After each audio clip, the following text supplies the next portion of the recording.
turismo en el Congreso.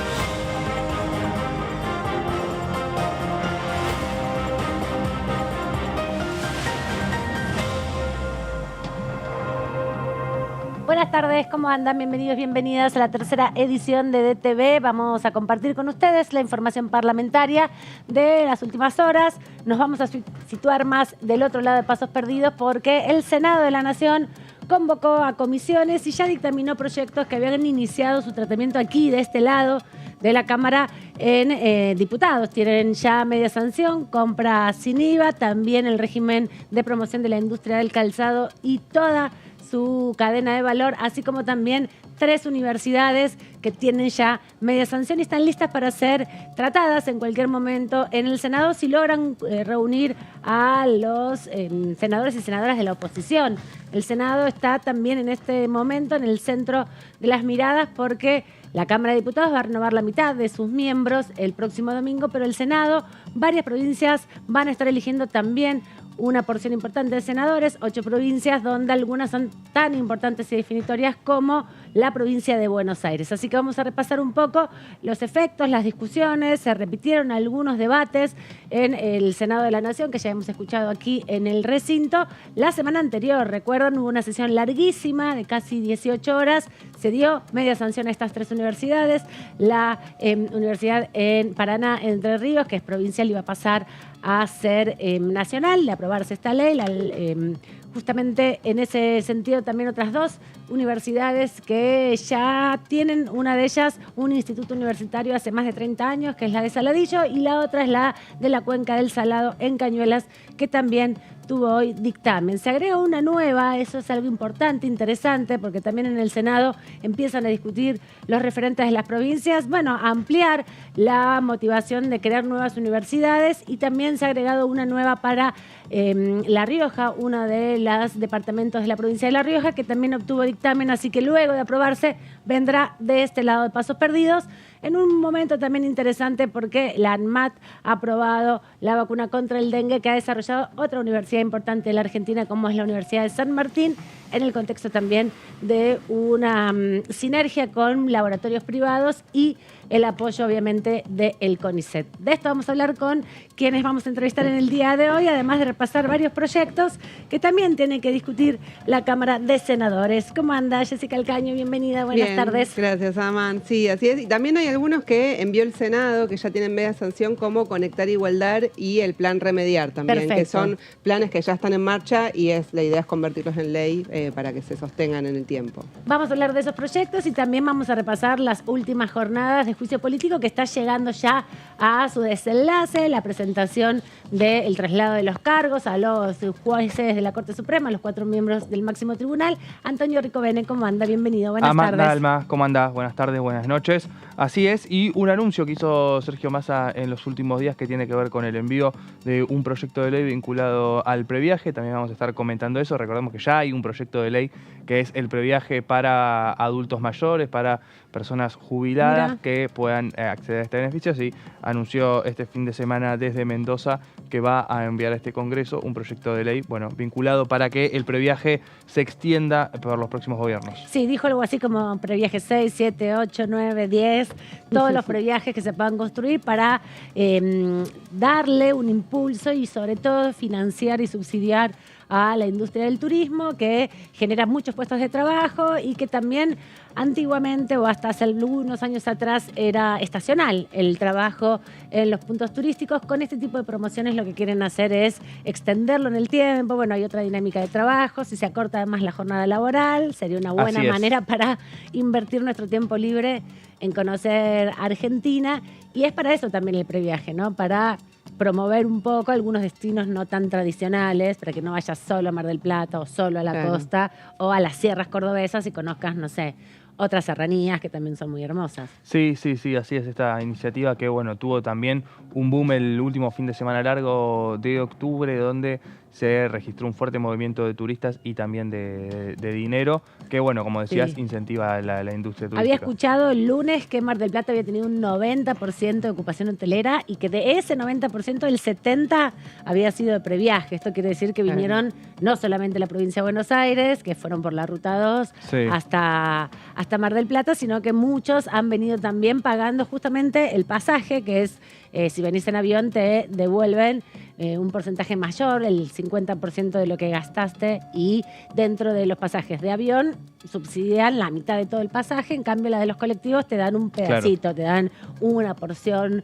un reintegro que tiene un tope, ¿no? Para bueno, incentivar principalmente que tomes avión, que vayas a lugares más lejos y que compres paquetes sobre todo, Así ¿no? es. Que es lo que más te rinde para la deducción del IVA. Mira, tengo acá algunos datos que después vamos a estar ampliando en unas placas, pero para anticipar, de CAME, que es la Confederación Argentina de la Mediana Empresa, donde estimaron que se movilizó 1,1 millón y medio de personas por el turismo, donde gastaron 111 millones de pesos. Bien, en toda estos- plata en pesos, además, Sí. nada de Bueno, dólares que en ese el turismo sentido. después de la pandemia, después de la cuarentena, cuando se empezó a abrir, fue uno de los motores también de las actividades centrales, ¿no? Que motorizó las cifras de crecimiento económico. O sea, porque es en todo el país, incluso muchos que antes quizás solían o tenían la capacidad, la posibilidad de ir afuera, al exterior, hoy Optaron para adentro. optan por... Claro, es más caro también conseguir dólares, con el dólar Claro. turista o el dólar tarjeta se pagan también todos los impuestos que tienen que ver con el valor del dólar, y eso encarece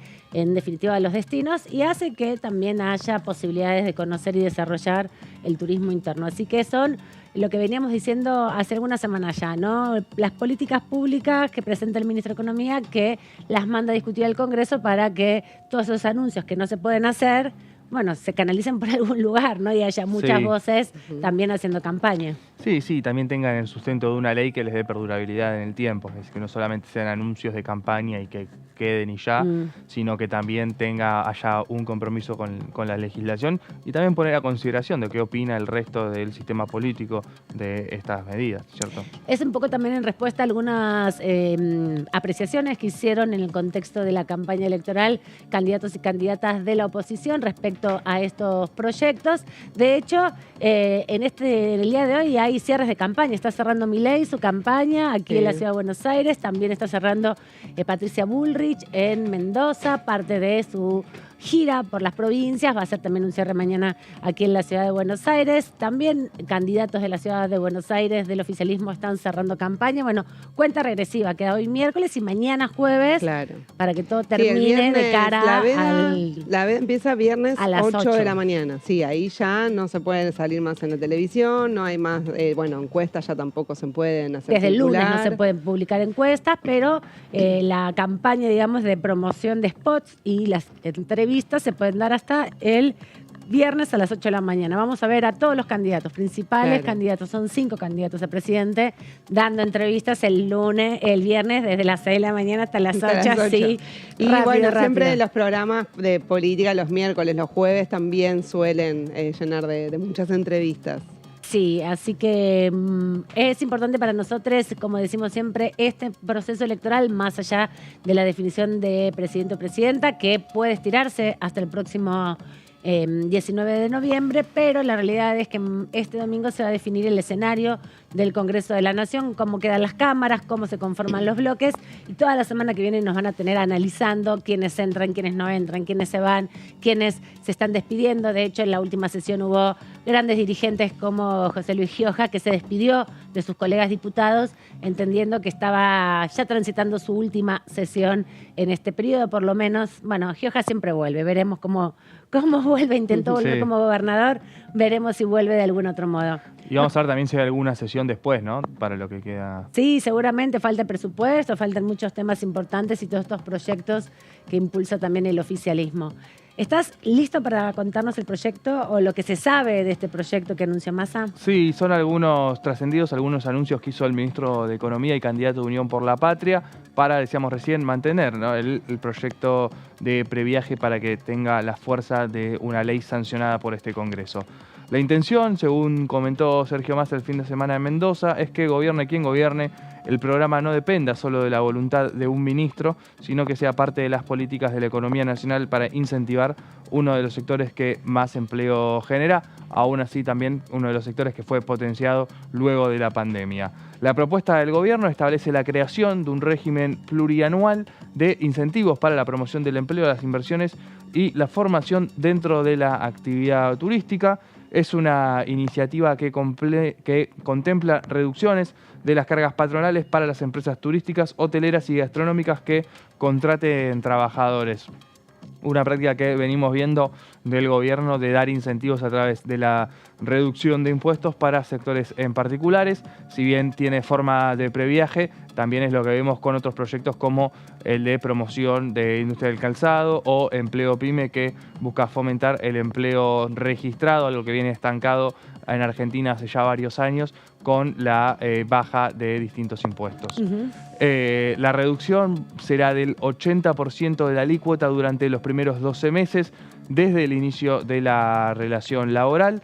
En los siguientes 12 meses la reducción será del 50% y en el tercer y cuarto periodo, el tercer y cuarto año de 12 meses, el 40% va a ser. O sea que lo que también se busca es regularizar la situación de trabajadores y trabajadoras de la industria del turismo y afines, podríamos decir, porque también lo que vemos a lo largo del tiempo, sobre todo en las dinámicas anteriores, ¿no?, que se tenía con el turismo, que por ahí también con mejores condiciones de trabajo te podías tomar 15 días, Sí. o te podías tomar un mes. Bueno, ahora con la crisis y con la dificultad que hay para la sociabilidad diaria y con el pluriempleo es muy difícil coincidir, así que también las políticas de tomarse algunos días de fin de semana o utilizar, de hecho, los feriados largos, extra largos. Hay 4 en el año extra largos, por lo menos por ley. Sí. Recordemos que Macri hizo una ley para que se limitara la cantidad de feriados puente, que se tuviera que elegir de todo el calendario cuáles eran los que se iban a promover.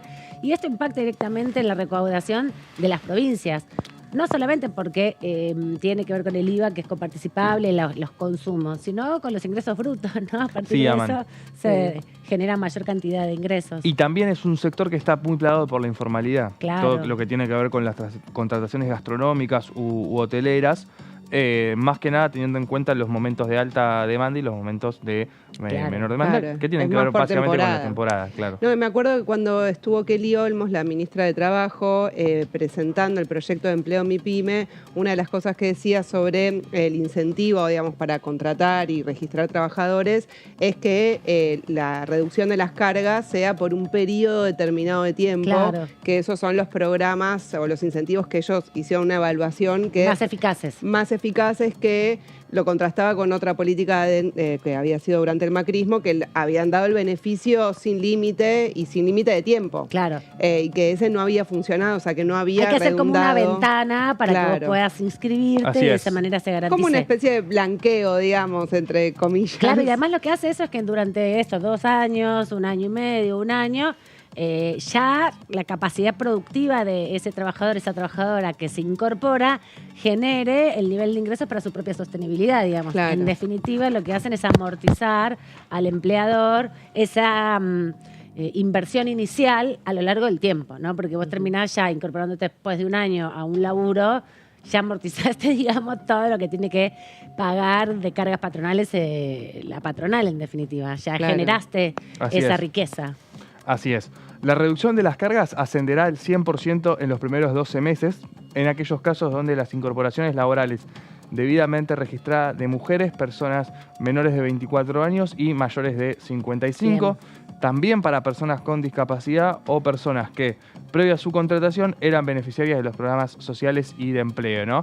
Un régimen de inclusión similar al que veníamos comentando en las últimas semanas con el programa que decía Jessy recién respecto al empleo MIPYME. También creo que en esta hay una condición particular de género en términos de que el área de servicios, en definitiva, está más feminizado que el área industrial. Por eso las pymes hacía el programa de empleo en pymes hacía un eje sobre todo en jóvenes, personas más jóvenes que pudieran desarrollarse. De hecho, tiene una parte de la promoción para personas menores de 25 años y específicamente para reducir esa precarización y esa feminización de la pobreza que es este trabajo precario, ¿no? Moza o limpieza en los hoteles, que están súper precarizados y que en definitiva no permiten tampoco un desarrollo, un crecimiento en la empresa si estás contratada. Claro, sí, eso y me llamó la atención también el de los mayores de 50 claro, 55, claro, que es la edad de jubilación. Claro. Porque vos no tenés los aportes que haces. Creo que, porque es muy difícil para las personas que llegan a esa edad y que están sin empleo, encontrar un empleo registrado. O sea, encontrar un empleo ya de por sí es muy difícil, lo cual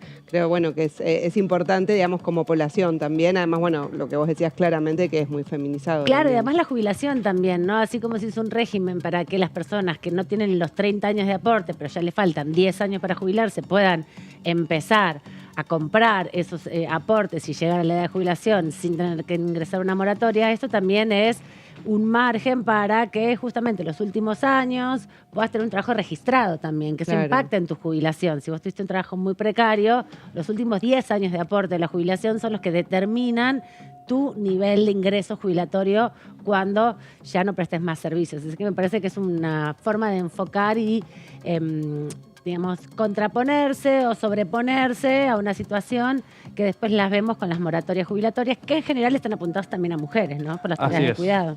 Seguimos con más detalles de lo que se conoce de este proyecto, que es para que las inversiones productivas, los beneficiarios del régimen tendrán un bono de crédito fiscal equivalente al 30% de las erogaciones efectivamente realizadas. Este crédito fiscal que funciona también como un incentivo a la hora de ingresar en el programa. Este bono ascenderá a un importe equivalente al 40% de las inversiones para las pequeñas y medianas empresas, y para las micro el porcentaje llegará a al 50%, una forma de mantener este escalonamiento que le pueda llegar a dar a las pymes que más lo necesitan, es decir, a las más pequeñas, una ayuda con un bono respecto a cómo se incorporan a este programa, ¿no es cierto? Sí, y además para promover justamente a los pequeños locales, en las zonas turísticas, el acceso al crédito que es tan complejo, para poner en condiciones también sus lugares de trabajo frente a las demandas más permanentes, ¿no? Y que no tengan que juntar la plata al final de la temporada para poder invertir unos pesos en su negocio, hacerlo previamente, sin definitiva. Y repasamos los números que decíamos hace un ratito de la Confederación Argentina de la Mediana Empresa. En el último fin de semana, que terminó recién de octubre, por el respeto a la diversidad cultural, 1,5 millones de personas gastaron aproximadamente 111.145 millones de pesos en las ciudades que forman parte del circuito turístico nacional. Esto se desprende de un informe donde también se destacó que con el impulso del previaje, la cantidad de turistas que viajó en el fin de semana largo creció el 20,9% respecto al fin de semana pasado largo del año pasado. Claro, el mismo octubre del 22. Mientras que a valores constantes, el impacto económico subió el 8,3%. Buenísimo. Bueno, todavía no llegó el proyecto. No, estamos esperando que ingrese, pero ya se empezaron a conocer algunos detalles para que ustedes sepan que la intención, por lo menos del gobierno, es que sea una política permanente constante. Así es. Además, se precisó en el informe que en lo que va de 2023 hubo 8 fines de semana largos en los que viajaron 13,8 millones de turistas que gastaron en total 557.623 millones de pesos. Y además ahora, como el programa Compra Sin IVA, por lo menos hasta que sea ley, hasta el 31 de diciembre está también en todo el país, además te devuelven el IVA cuando vas a comprar en cualquier local en las ciudades turísticas también. Claro, todo se va como combinando para que te sea un poco más tranquilo. Claro, mientras sean comercios donde estén anotados relacionados con actividades de comestibles, bebidas, etcétera, te descuentan sobre el total de la compra. Te devuelven el IVA, porque lo cobra el gobierno nacional a través de la recaudación, pero también a través de los fondos del Tesoro, por lo menos hasta ahora, se devuelve a cada ciudadano y ciudadana que compre en este tipo de comercios. Vamos a repasar, ¿les parece? Porque algunos diputados estuvieron hablando del tema. Vamos a escuchar primero al diputado Eduardo Valdés, del oficialismo de la Ciudad de Buenos Aires. Yo tengo un pequeño orgullo porque quien hizo el previaje es un joven dirigente de la ciudad de Buenos Aires, Matías Lames. Y cuando todos creían que estaba todo inventado en el tema turístico, se le ocurrió esta idea, que es una idea extraordinaria para reactivar las pequeñas empresas que surgen al calor de la industria turística, porque las grandes cadenas seguramente no tenían los problemas que tienen las pequeñas empresas que normalmente trabajan en temporadas, ¿no? Y que con esta han podido trabajar todo el año con el previaje.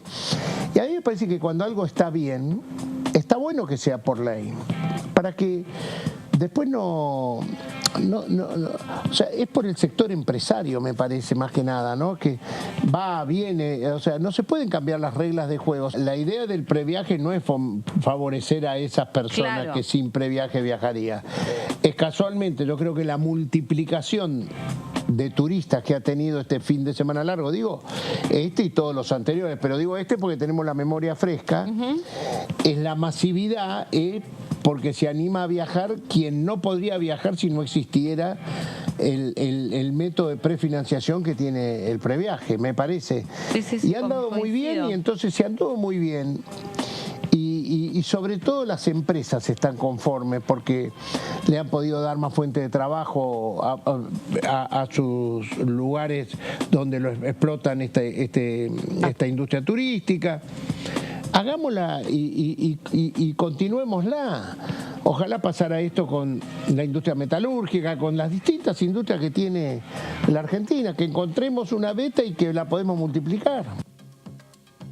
La voz del diputado Valdés, que hacía referencia obviamente al ministro de Turismo, Matías Lames, que además es candidato a legislador por la ciudad de Buenos Aires, que fue quien impulsó en esta iniciativa, ¿no? Recordemos que, como bien decía Jessy, todo comenzó allá por el 2021, por diciembre del 2021, cuando llegaron las vacunas, cuando se permitió abrir en temporada de verano un poco la cuarentena, donde empezó a circular con muchas precauciones, ¿no? Con mucho temor, algunos turistas en Argentina. Bueno, todo ese proceso que se fue dando se estimuló con el previaje. Se hicieron primero una primera iniciativa para ese verano, luego se volvió a constituir en el verano siguiente y ya en el 2023 fueron incorporándose destinos fuera de temporada o en momentos menos...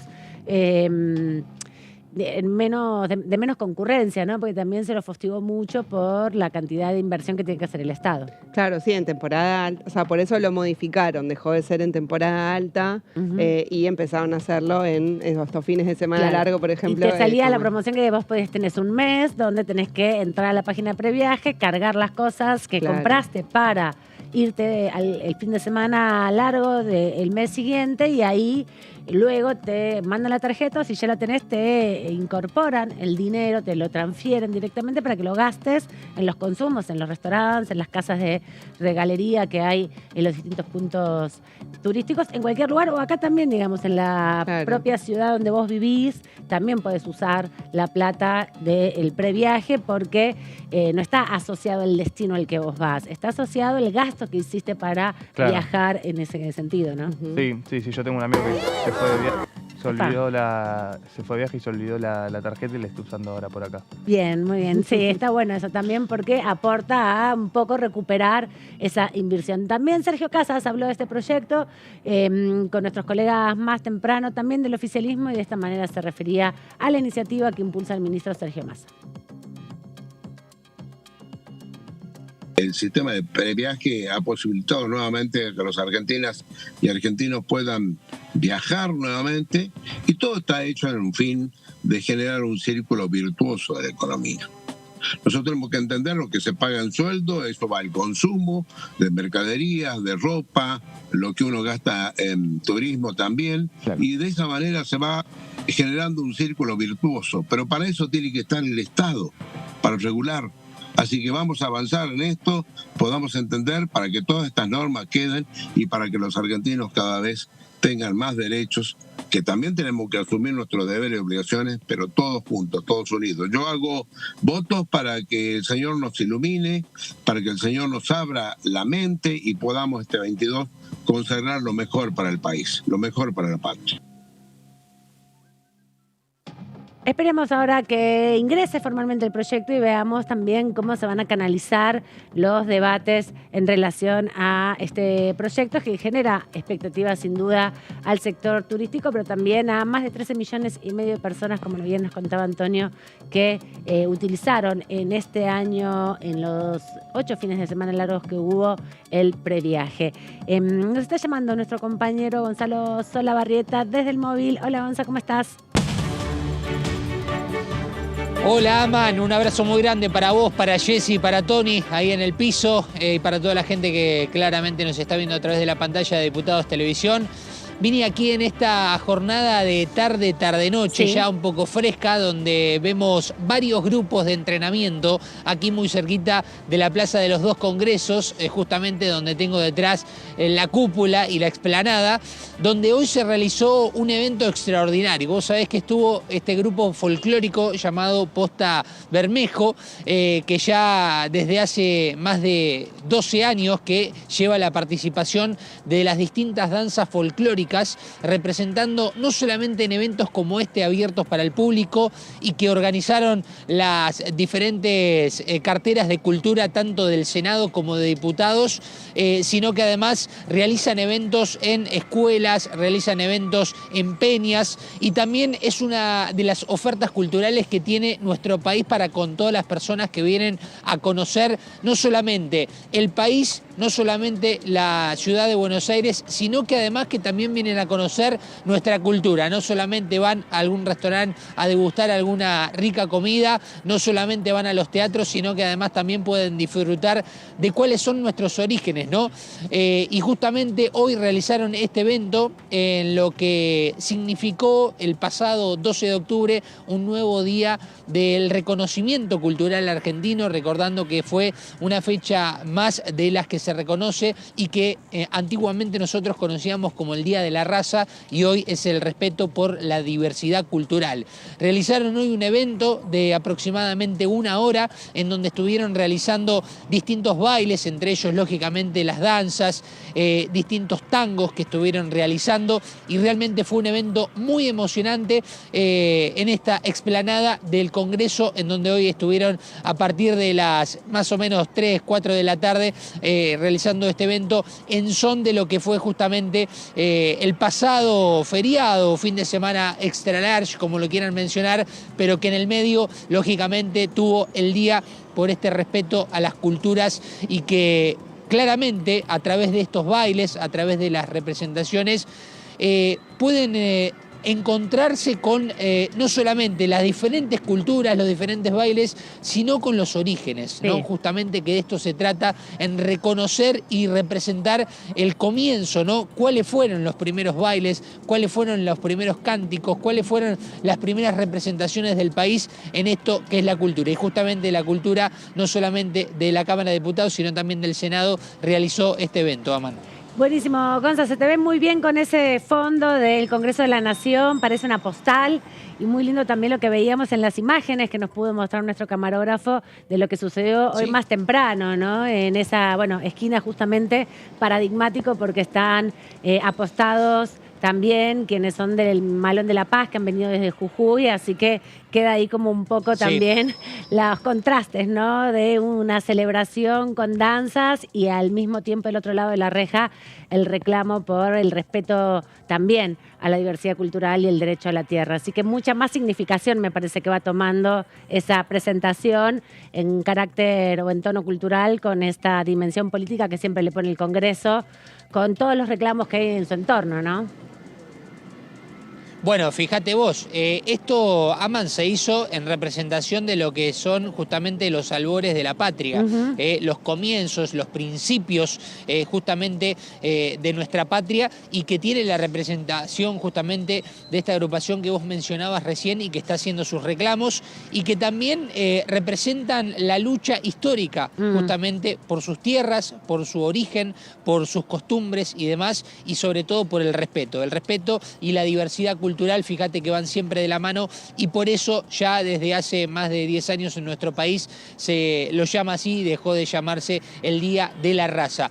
Lo último que quería comentar es que este grupo nació a mediados de agosto del 2010 y que cuenta hoy en día con más de 20 artistas que representan justamente a este grupo folclórico, que la verdad es no solamente, y lo quería remarcar, no solamente que puede realizar este tipo de actos, sino que además representa a la Argentina aquí mismo, en nuestro país, para todas las personas que se acercan y que vienen como turistas a visitar a nuestro país. Así que Aman, realmente un número artístico muy interesante el que realizaron hoy aquí en la Explanada, y que no ha sido el único y no será el único tampoco, porque por delante aquí vendrán muchos más. Muchas gracias, Gonza, por traernos toda esta información y esa hermosa imagen de nuestro Congreso de la Nación a tus espaldas. Nos vemos en cualquier momento y un placer tenerte aquí por la tarde. Dale, Aman, como siempre será un placer reencontrarnos, y lo mismo digo para ustedes. Hasta luego. Bueno, justo, ¿no? Algunos candidatos que saludan por el Día de la Hispanidad no reconocen ni siquiera el Día de la Diversidad Cultural, ni siquiera lo que se conocía antes como el Día de la Raza, que ya estaba cargada de mucho xenofobia y racismo. Claro. Bueno, el 12 de octubre hemos visto en redes sociales a candidatos, candidatas de la oposición, sobre todo, celebrar el Día de la Hispanidad. Y la paradoja, ¿no? Porque mucho contra la casta, pero vaya a las monarquías. Vaya casta la monarquía. Vaya casta. Sí, totalmente. Algo que también sucedió ayer y que no le habíamos comentado y que empieza a tener repercusión ahora y tiene que ver con este Congreso es que hubo una decisión judicial para declarar inconstitucional incluso la ley que establece el pago del impuesto a las ganancias para los jueces que se incorporaron a partir del año 2017, una modificación que impulsó el gobierno de Mauricio Macri en su momento, las negociaciones posibles que había en ese contexto para que el Poder Judicial comience a pagar ganancias. Bueno, se acordó en aquel entonces, se aprobó por importantes mayorías que quienes ingresaban a partir del año 17, que se aprobaba y se promulgó esa ley, pudieran incorporarse en una proporcionalidad, ¿no? Porque tampoco pagan ganancias en todo el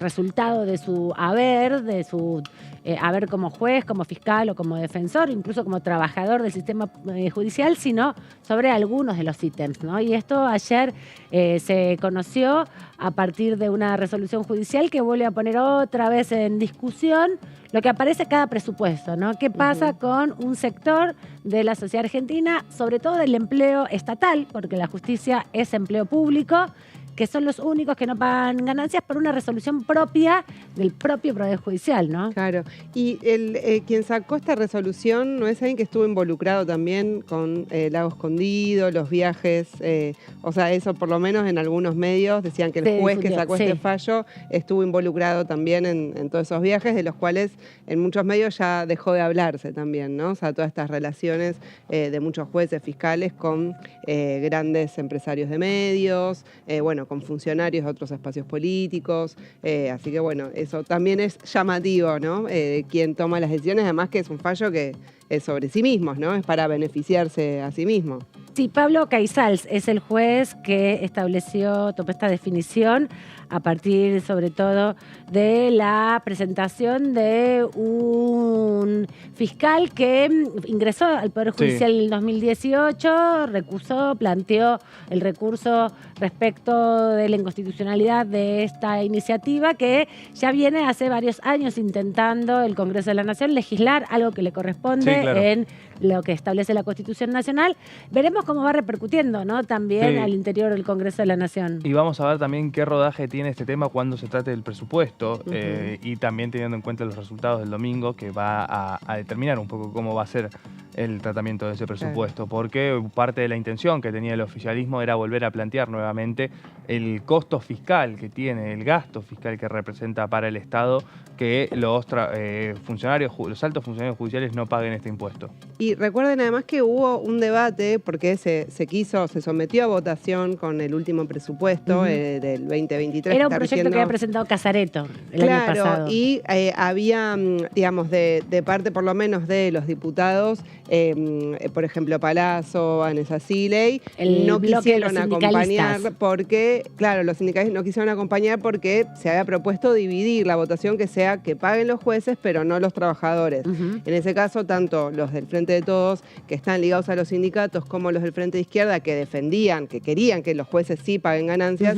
habían propuesto que se haga esa diferenciación. Eso este año, ya al estar, ya ser ley, que los trabajadores de la cuarta categoría dejan de pagar ganancias, no estaría esa división, con lo cual puede conseguir más apoyos en el recinto para que efectivamente los jueces empiecen a pagar. Y hay que decir ganancias. otra cosa, tanto los jueces como los fiscales como los defensores son puestos que necesitan y requieren el acuerdo del Senado de la Nación. No es un cargo al que se accede por carrera, no es que uno ingresa por mesa de entradas, pinche mesa de entrada y después de 15 años llega a ser juez. Tiene que hacer una evaluación en el Consejo de la Magistratura, pasar instancias, no solamente de una evaluación, sino también entrevistas, luego una lista que se eleva al Poder Ejecutivo, otra lista que el Poder Ejecutivo manda al Senado y el acuerdo del Senado después de una entrevista pública, una audiencia pública que se hace y se construyen acuerdos que, bueno, por ahora solo han logrado que 40 personas accedan de los 70 que hay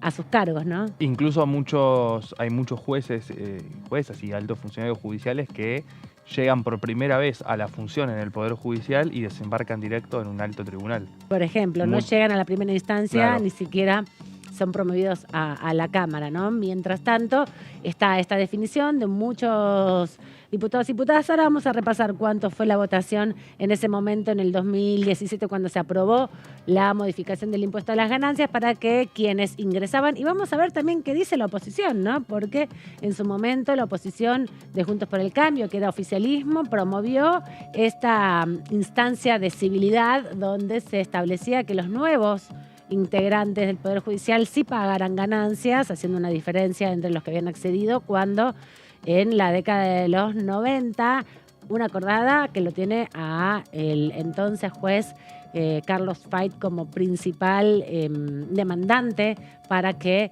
no se incorpore, no se implemente el pago de ganancias al Poder Judicial. Esa acordada quedó hasta el momento vigente y solo se pudo modificar la ley a partir de esta iniciativa en el 2017, que ahora, vuelta a judicializar, quedó suspendida. Habrá que ver qué dice la Cámara de Casación y qué dice la Corte Suprema respecto a esto, porque recuerdo, y está en las actas de la audiencia pública de los dos candidatos que ingresaron por el macrismo a la Corte Suprema, Rosenkrantz y Rosati, que se les preguntó este tema, obviamente, ¿no? Ellos entraron antes de que se modificara la ley y ellos dijeron públicamente que estaban de acuerdo con que los jueces paguen ganancias, siempre y cuando la ley lo dijera. Bueno, una ley lo dice ahora y nuevamente fue judicializada. Así que tema para discusión.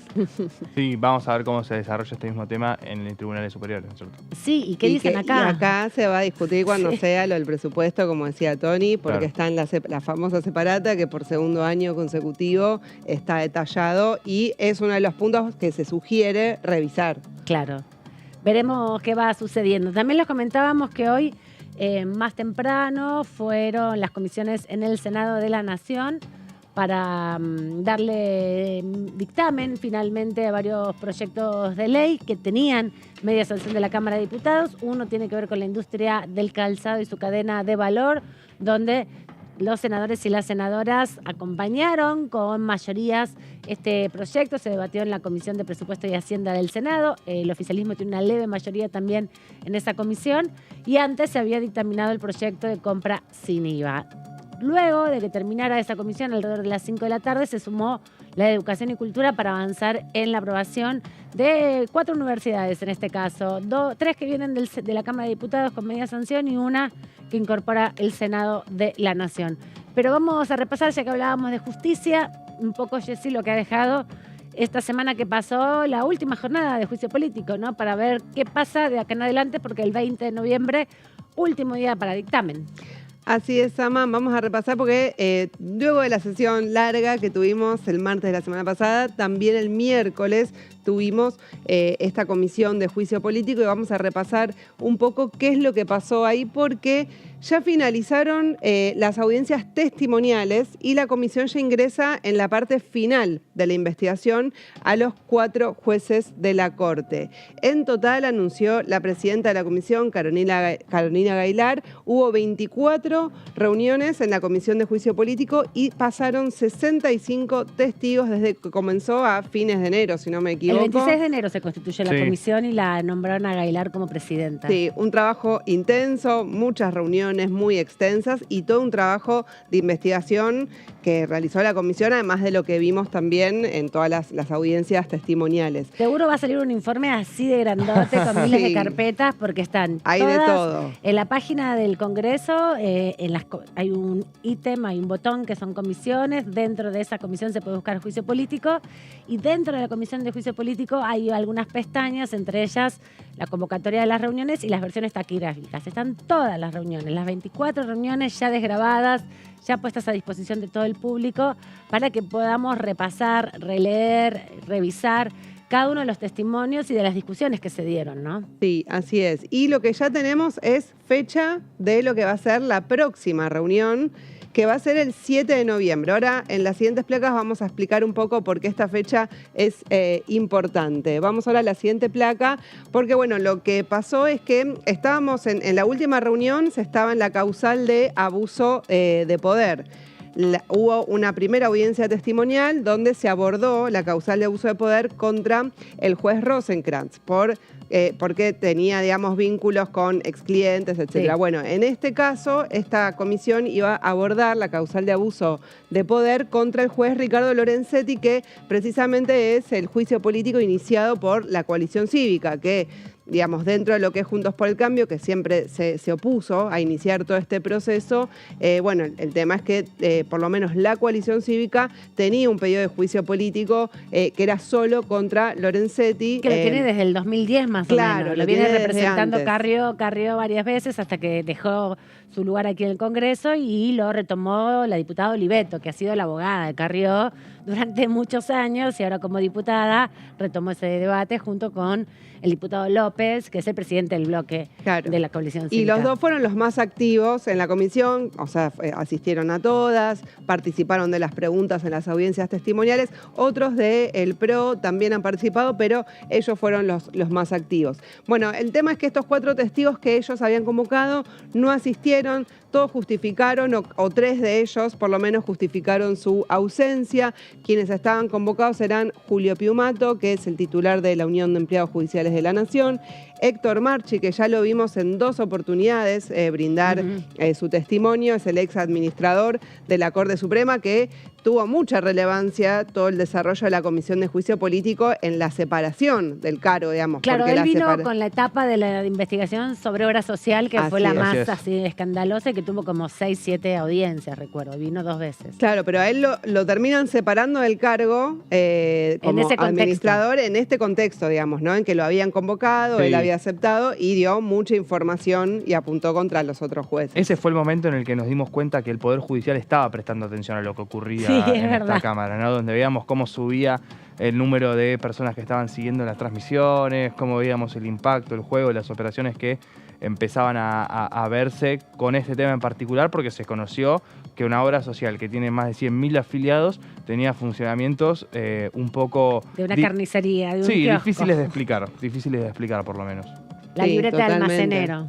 Bueno, fue muy importante su testimonio, pero recordemos que a Héctor Marchi se lo vincula a Lorenzetti, al juez Lorenzetti de la Corte, que es allegado él, y bueno... De hecho, comenzó a trabajar con Lorenzetti cuando Lorenzetti fue incorporado a la Corte Suprema, que creo que es el año 2006 o 2008, en esa camada. 2006, 2008 llega presidente. 2006, cuando ingresa Hayton de Nolasco, sí, cuando ingresa también Carmen Argibay, cuando ingresa también Zaffaroni se reduce de 9 a 5 miembros después del año 2003 y el famoso decreto 222 del expresidente Néstor Kirchner, que establece la obligatoriedad de la audiencia pública y la necesidad también de la incorporación de mujeres. En ese contexto ya, bueno, no se soportaba más esta Corte Suprema que tenemos ahora, que no hay ninguna mujer y donde tampoco hay perspectivas de que esa vacancia que ha dejado Hayton de Nolasco sea por ahora llenada, ¿no? Claro, así es. Así que bueno, ese fue muy seguido su testimonio y bueno, por eso lo querían volver a convocar para orientar, digamos, más las preguntas hacia sus vínculos con el juez Lorenzetti. Después también otro de los que estaba citado era Gustavo Francisco Tita, que es un ex socio de Lorenzetti, que luego lo denunció al propio Lorenzetti. Y por último, Adrián Walter Miretti, que es el titular de una mutual, que bueno, ahí el diputado López de la Coalición Cívica explicó un poco donde había unos vínculos, que era un vecino de Lorenzetti, de su ciudad de origen. De Rafaela, donde era una mutual que emitía cheques raros con el fútbol. Bueno, había toda una trama detrás, por eso lo convocaba y dice, nosotros no lo conocemos a esta persona. Claro. De hecho, es el único que no pudieron ubicar. O sea, de los 4 testigos convocados es el que no lograron dar con su paradero para que les llegue la citación. No lo pudieron citar porque no lo conocen, en definitiva, y no tienen acceso tienen solo el nombre. Y a sus datos, a su domicilio. Claro. Sí, así que bueno, esas eran las personas que habían decidido convocar, pero que no pudieron venir. Vamos a ir a la siguiente placa para ver qué terminó debatiendo la comisión y se hizo una votación importante porque se votó el traslado de los cargos a los jueces de la Corte por las causales de coparticipación, Consejo de la Magistratura y el beneficio a los genocidas, el famoso fallo 2x1 o fallo Muiña. Esto es a los 4 jueces de la Corte, digamos, que se votaron el traslado de cargos. ¿Qué quiere decir este voto de traslado de cargos? Es una instancia previa a elaborar el dictamen acusatorio y es para darle la posibilidad a los acusados de realizar algún tipo de descargo o tener voz en el proceso de investigación. No es que ya es la acusación directamente, sino es decir, bueno, tenemos toda esta prueba, toda esta información, todos estos testimonios, les damos la posibilidad de, si ustedes quieren, decir algo o hacer algún tipo de descargo sobre los cargos, digamos, que surgen de la investigación. Claro, recordemos que había 14 denuncias de particulares, diputados, senadores, organizaciones no gubernamentales, organismos de derechos humanos, abogados querellantes en causas de derechos humanos que estuvieron presentando las denuncias, que fueron lo que fue configurando el inicio de esta investigación. Hubo ya, bueno, además de la denuncia de Lorenzetti por parte de la Coalición Cívica en el 2020, cuando fue en su momento, en el 2018, cuando fue lo del 2x1, ya la diputada Siley había denunciado a Rosenkrantz como presidente de la Corte por el 2x1, que luego fue revertido por el Congreso de la Nación y también por la propia Corte. Pero también, como decíamos, el presidente de la Nación, luego de la escandalosa situación respecto al fallo con participación y la decisión de presentar o revitalizar una ley que había sido derogada por otra respecto al Consejo de la Magistratura, el propio presidente de la Nación incorporó en las extraordinarias de diciembre del año pasado este pedido de juicio político. Por eso en enero se comenzó, ¿no? Antes del inicio de las sesiones ordinarias que comienzan el 1 de marzo. Un mes antes, un poquito más, empezaron a constituir la comisión y a recepcionar las denuncias. Recuerden que estuvimos como 4 o 5 audiencias con todos los denunciantes argumentando las razones por las cuales habían presentado en su momento la denuncia en la comisión y también que observaban de las irregularidades de que desarrollan los jueces en diferentes causas. Así es, sí, eso llevó un buen tiempo y después se pasó a la etapa de los testigos, que se fueron convocando hasta que se ordenó por tema. Al principio era un poco mezclado, después se fue ordenando por las causales. En este caso es parecido a lo que sucedió, o es exactamente la misma situación, digo, que lo que sucedió con el juez Maqueda por la causal de la obra social del Poder Judicial, claro. Que pasa que en este caso es a los 4. Con distintos, en algunos, digamos, Por ejemplo, Rosati tiene, digamos, más cargos que el resto de los jueces. Está eso diferenciado, pero es la misma situación porque es lo que está establecido en el artículo 13 del reglamento de la Comisión de Juicio Político, que ahora vamos a la siguiente placa para ver repasar qué es lo que dice ese artículo, que es el del reglamento de la Comisión de Juicio Político. Dice: reunidas las actuaciones sumariales, se citará al denunciado a fin de que, si así lo considera, informe a la comisión sobre los cargos formulados, agregándose al expediente la versión taquigráfica de la declaración. También podrá el denunciado presentar un informe escrito.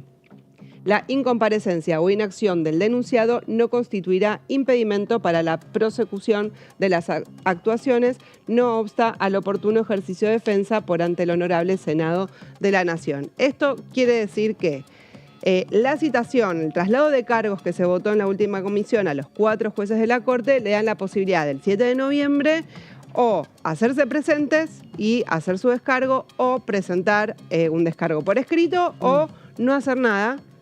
Claro, no querer, digamos, decir absolutamente nada sobre los cargos, que eso no les va a impedir tener su derecho a la defensa en caso de que llegue al Senado. Claro, porque es el Senado, la Cámara de Diputados, según lo que establece la Constitución Nacional, es la que acusa, investiga y lleva adelante todo este proceso, ¿no? Recupera las pruebas, establece cuáles son los cargos, contrasta si esos cargos tuvieron o no algún asidero en los testimonios, en la prueba documental que se ha podido recuperar y recabar, y en caso de que eso suceda, presenta la acusación frente al Pleno y se tiene que votar con una mayoría especial. Una vez que eso sucede, van al Senado, el Senado recibe todo ese dictamen, esa acusación, y convoca a los jueces para que se defiendan. Y le dicen: bueno, señores jueces, está toda esta acusación que ha hecho la Cámara de Diputados, ustedes ya la conocen, vengan al Senado a defenderse, en definitiva, claro, o a responder todas estas acusaciones. Lo que hicieron ahora es, bueno, pasarle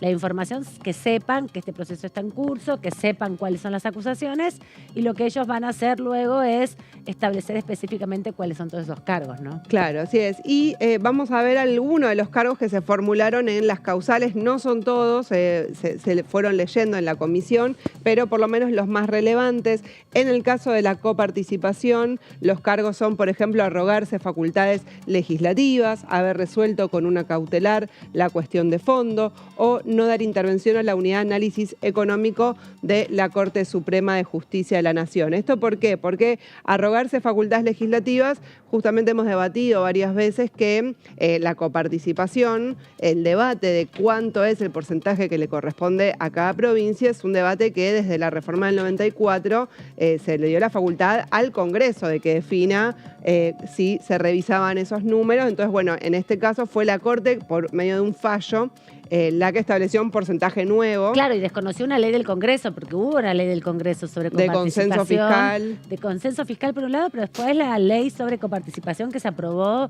durante el gobierno de Alberto Fernández en el 2021, si no recuerdo mal, en relación a la coparticipación. Por Capital Federal por era, el conflicto específicamente. De la Capital Federal, exactamente, por el traslado de las fuerzas policiales, que en el 2020 se había corregido por un decreto el porcentaje de recursos que se habían dado a la Ciudad de Buenos Aires por ese traslado, que fue revisado luego por una ley que incluso fue analizado en relación a los gastos reales que hace por ese mantenimiento de la policía el Estado Nacional, que estaba la información.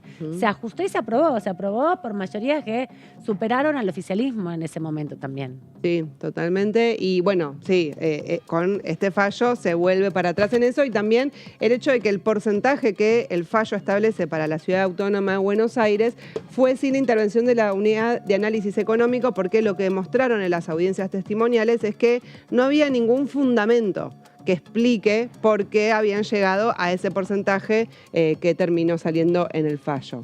En el caso, en la causal de Consejo de la Magistratura, los cargos más importantes son recobrar vigencia de una ley derogada cuando es facultad del Congreso, porque recordemos que se cambió la composición, donde además está el autovoto de Rosati para ponerse al frente como presidente del Consejo de la Magistratura, es decir, modificó una ley que era potestad del Congreso para que lo beneficiaba nombraba a él mismo, con lo cual eso también, digamos, genera ruido, digamos, en ese problema. Y haber frenado la designación de jueces, eso es un tema muy importante porque el Consejo de la Magistratura, con todo estos fallos cruzados, no estuvo funcionando, y eso impide justamente la designación de jueces, porque aunque luego tienen que ir al Senado, el primer paso es la elección, digamos, claro, es en el Consejo de la Magistratura.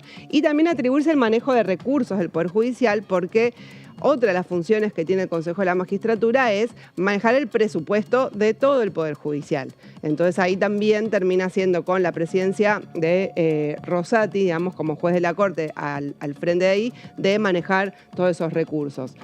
Vamos a ver el caso del fallo Muiña del 2x1. Los cargos son incumplir tratados internacionales en materia de derechos humanos, no convocar a la Comisión Interpoderes de Seguimiento de Causas de Lesa Humanidad. Este es un reclamo muy fuerte que han hecho los organismos de derechos humanos, abuelas de Plaza de Mayo, que han solicitado, digamos, reiteradas veces que se convoque esta comisión interpoderes, porque es lo que permite de alguna manera acelerar los juicios, que lleguen a juicio oral, digamos. Sabemos que digamos, hay un problema vital, digamos, de la edad de quienes estuvieron involucrados y participaron en el terrorismo de Estado, y digamos, es muy lenta la justicia. O sea, hace muchos años se viene peleando, entonces los organismos siempre pelearon, y bueno, no se convocó con esta Corte Suprema. Hubo muchos palos en la rueda. Sí, no hubo una intención de acelerar ni de darle vigorosidad a los juicios de lesa humanidad, dejando todo en el trabajo solitario, podríamos decir, tanto de las querellas como de los fiscales, ¿no? Porque hay una unidad especializada, pero tampoco es que han dotado de recursos y de dinero para que esto tuviera una resolución lo más rápido posible. Sí pasaba antes, que se constituyó la Comisión Interpoderes antes de las presidencias de Rosenkrantz y Rosati. Tampoco es que tuvo un gran desarrollo, pero mínimamente habían alcanzado a articular varias de las causas. De hecho, la causa ESMA es una de las que se había configurado en distintas instancias judiciales, y se pudo ir reuniendo también hacia juicios un poco más generales, más mayoritarios, para avanzar en la justicia, sobre todo. Así es. Y bueno, y también los cargos es la injerencia indebida en la ex jueza Jayton de Nolasco para forzar el fallo 2x1, porque estuvo cruzado con la intención de Jayton de Nolasco de quedarse como jueza de la Corte a pesar de superar la edad de jubilarse. Entonces, que está, digamos, en la investigación surge, bueno, que hubo, digamos, un intercambio de favores, para decirlo lisa y llanamente. Vamos a la siguiente, creo ya, última placa, sí, el 7 de noviembre, entonces, es la fecha que le dieron para citar a los 4 jueces de la Corte por estos 3 causales. Ya tenemos la de obra social, donde Maqueda decidió no venir, no presentar ningún escrito. Veremos qué sucede en esta oportunidad, y después quedaría el traslado de cargos de la causal de abuso de poder. Esa es la única que faltaría. Y lo que fijaron en la comisión es que entre el 13 y 17 de noviembre se votarán los dictámenes acusatorios, uno por cada juez. Esa va a ser la siguiente fecha importante de la comisión, porque, bueno, lo comentaba Amanda al principio del programa, este domingo vamos a saber cuál va a ser la nueva composición. Asumen el 10 de diciembre los nuevos diputados, entonces tienen un plazo, o sea, porque va a cambiar la composición de la Cámara, de las comisiones, entonces tienen un plazo hasta noviembre para poder hacer el dictamen acusatorio y que pueda seguir su curso hacia, o sea, tener una sesión para votarlo y eventualmente llegar al Senado. Hay que decir también, Jessy, con todo esto que vos nos informabas, que los dictámenes de la Comisión de Juicio Político tienen hasta 3 años, son especiales, son particulares para su tratamiento, y eso también implica 2 cambios de Cámara de Diputados. Por eso es importante que cierre el trabajo y se pueda luego trabajar o lograr las mayorías en su momento para que estas acusaciones se puedan tramitar. Vamos a escuchar, antes de irnos a la pausa, la voz de la diputada Carolina Gaylar, presidenta de la comisión. Paso a explicar a todos los presentes cómo es el proceso del juicio político, cómo se hizo en el 2003, los antecedentes y lo que dice el reglamento. A los jueces se les da traslado de los cargos y de la prueba, y eso obra en una resolución que fue circulada. Anoche, a las 8 de la noche, circulamos todas las resoluciones donde están los vistos, los considerandos y la parte resolutiva, donde dice que se le da traslado de los cargos formulados. Se les da traslado de los cargos, de la prueba y un tercer tercer apartado, que es cargo y la valoración de la prueba. Eso es lo que se le da traslado al juez de la Corte. Este informe es un informe que obviamente está a disposición y está en la comisión. Pero no le damos porque es el informe anexo que va anexo al dictamen de acusación. Entonces no deberíamos mandarle hoy este informe porque en realidad antes de terminar el informe y que el informe quede versión final y no preliminar como hemos aclarado, tenemos que tenerle el descargo del juez. Una vez que está el descargo del juez se hace la versión final del informe, que eso no está previsto, no está presente a este momento porque no es la instancia esta de elaborar el informe. ¿Para qué hicimos el informe? Porque es un resumen de la investigación en cada causal, donde dice qué se denunció, una síntesis de las denuncias, cuál fue la hipótesis de investigación que nosotros seguimos, cuáles son los hechos irregulares que se denuncian las irregularidades y luego de analizar la prueba si se constataron o no las irregularidades que podrían configurar el mal desempeño. Eso es lo que tiene el informe que ustedes tienen a disposición. Se entregó antes y se entregó antes de esta instancia para que justamente tengamos tiempo prudencial para poder analizarlo, mejorarlo, corregirlo y por supuesto después tener en cuenta el descargo que formule cada juez en los cargos que le fueron formulados. Diputada Aguilar conduciendo la Comisión de Juicio Político y dando los detalles de toda esta explicación que nos compartió nuestra compañera Jessica Alcaño. Miren qué hermoso está el Congreso. ¿No tienen ganas de irse al molino a tomar un café? Sí, se ve ahí el molino, muy lindo. Precioso, Todavía sí. Tenemos que planificarlo, de ir a hacer la visita. Sí. Hay que llegar temprano al Congreso, alrededor de las 2 de la tarde se hace, pero vemos estas hermosas imágenes ahora al Congreso de la Nación para que ustedes lo disfruten también. Nos vamos a la pausa y volvemos en un ratito nomás.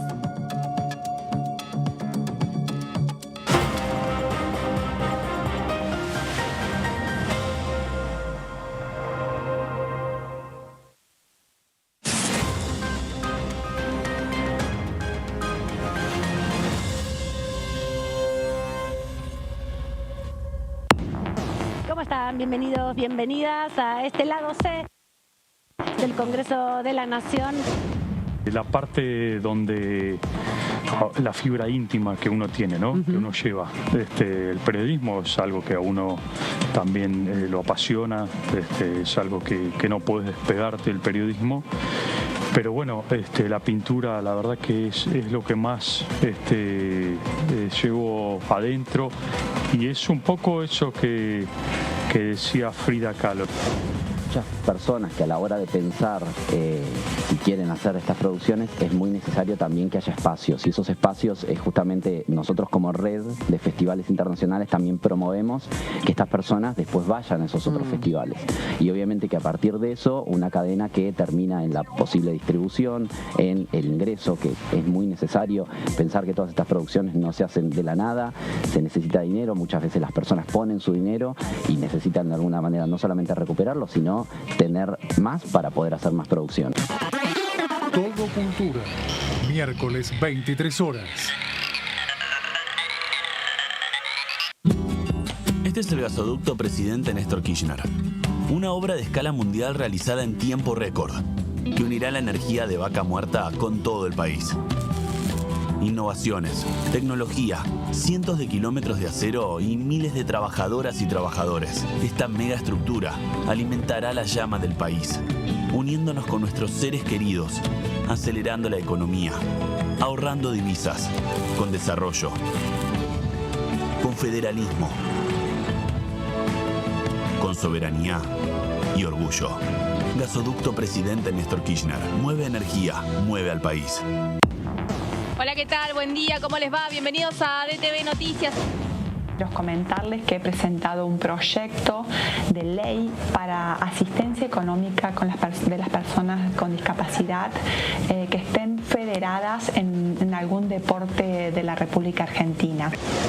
Hoy ganancias está en 700.000 pesos y ahora se eleva a 1.770.000, 1 millón de pesos más. O sea, ¿cuánta gente? Bueno, hay un montón de gente, se lo ha mensurado, o sea, estamos hablando de 800.000 personas que van a ser correspondidas van a ser alcanzadas por esto. Veremos de qué manera eso derrama.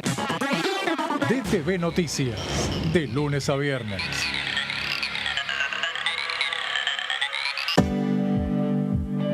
Si somos dueñas y dueños de nuestros libros, somos protagonistas de un futuro mejor. Por eso, entregamos libros a millones de estudiantes en todo el país en solo un año. Además, otorgamos becas educativas para que las chicas y los chicos puedan terminar la escuela. Realizamos obras en universidades, fortaleciendo el sistema universitario nacional. Y este año, otorgamos y renovamos becas Manuel Belgrano en carreras estratégicas para el desarrollo productivo del país. Con más educación, construimos un futuro mejor. Conoce más en argentina.gov.ar/protagonistas. La educación nuestra bandera. Ministerio de Educación. DTV es información, diálogo, análisis. DTV es federalismo, pluralidad de voces, libertad de expresión. DTV es todo lo que un país en democracia tiene que ser. DTV es tu voz en el Congreso. Este 2023 seguí eligiéndonos. DTV, el periodismo en el Congreso.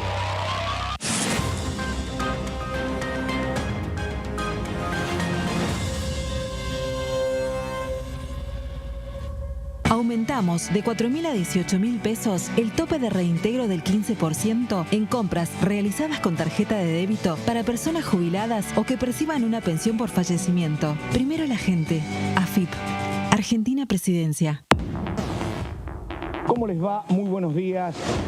Ojalá que pronto logremos los consensos para que se trate en el recinto el dictamen del proyecto de ley de trazabilidad de la pesca, que pone en valor un trabajo muy fuerte que se viene desarrollando desde nuestro gobierno en conjunto con los distintos sectores. Hay una serie de medidas que se tomaron sin un paso parlamentario, claro, pero que requieren un paso parlamentario para que se conviertan, para que tengan estabilidad y que sean realmente una política pública, que tiene que ser sobre todo lo que tiene que ver con los impuestos. En este caso estamos hablando de IVA. Es constitucional su paso por el Congreso de la Nación. DTV, primera mañana, de lunes a viernes. Lanzamos líneas de crédito para trabajadores de hasta 400.000 pesos a devolver en 24, 36 o 48 cuotas. Y detrás de ese dato, más argentinos pueden progresar.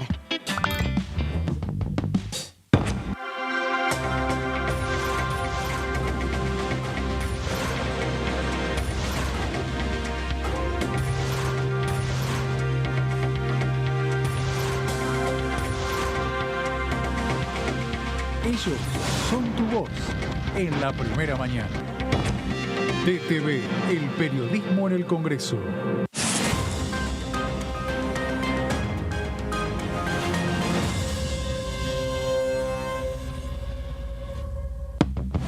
Reforzamos los ingresos a más de 2.400.000 titulares de la tarjeta alimentar. Y detrás de ese dato, cuidamos a quienes más lo necesitan.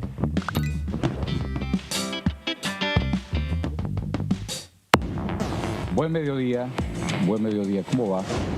Toda la región norte del país se va convirtiendo cada vez más en una región ganadera por el corrimiento de la frontera agrícola. Claro.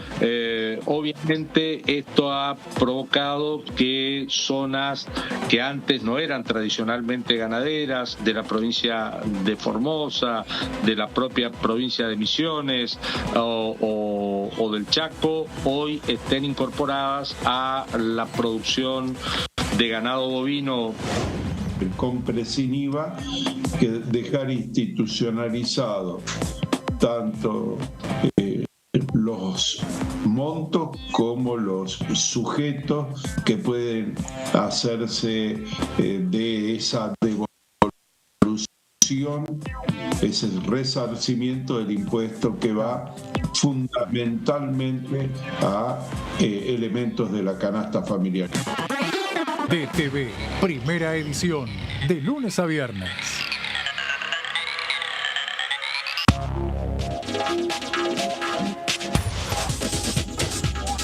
Todo Cultura. Miércoles 23 horas.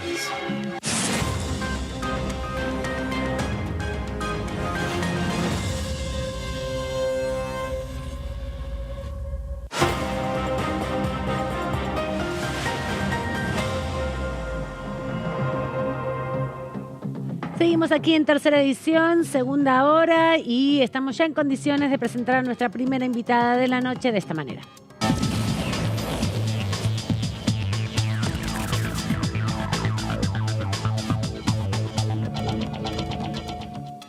Le agradecemos a la diputada Landricini. ¿Cómo anda? Bienvenida, buenas noches. Gracias por este ratito. Buenas noches a ustedes. Bueno, estamos repasando un poco la actualidad política, repasando también los proyectos de ley que hay pendientes. Avanzó hoy en el Senado 2 proyectos que se aprobaron la semana pasada aquí, compra sin IVA y también el régimen para la promoción de la industria del calzado y toda su cadena de valor, en un contexto donde también el ministro de Economía y candidato a presidente de Unión por la Patria, del oficialismo, propone también discutir dentro del Congreso el programa Previaje. ¿Cómo analiza esta dimensión de traer al Congreso de la Nación varios de estos proyectos, de estas iniciativas que son programas del Estado Nacional, en definitiva, que son programas del propio Ministerio de Economía, para que sean refrendadas por todos los diputados y diputadas, por los senadores y senadoras? Bueno, en el caso de la provincia de Río Negro, es una provincia donde el previaje tiene sumo apoyo por parte de los agentes económicos vinculados al turismo, tanto del deporte invernal, las visitas a los lagos, a la zona cordillerana, que tiene una gran belleza, que también limita con la provincia de Neuquén y con la provincia de Chubut, con esas características, y hasta sigue a Tierra del Fuego si se cruza la provincia de Santa Cruz.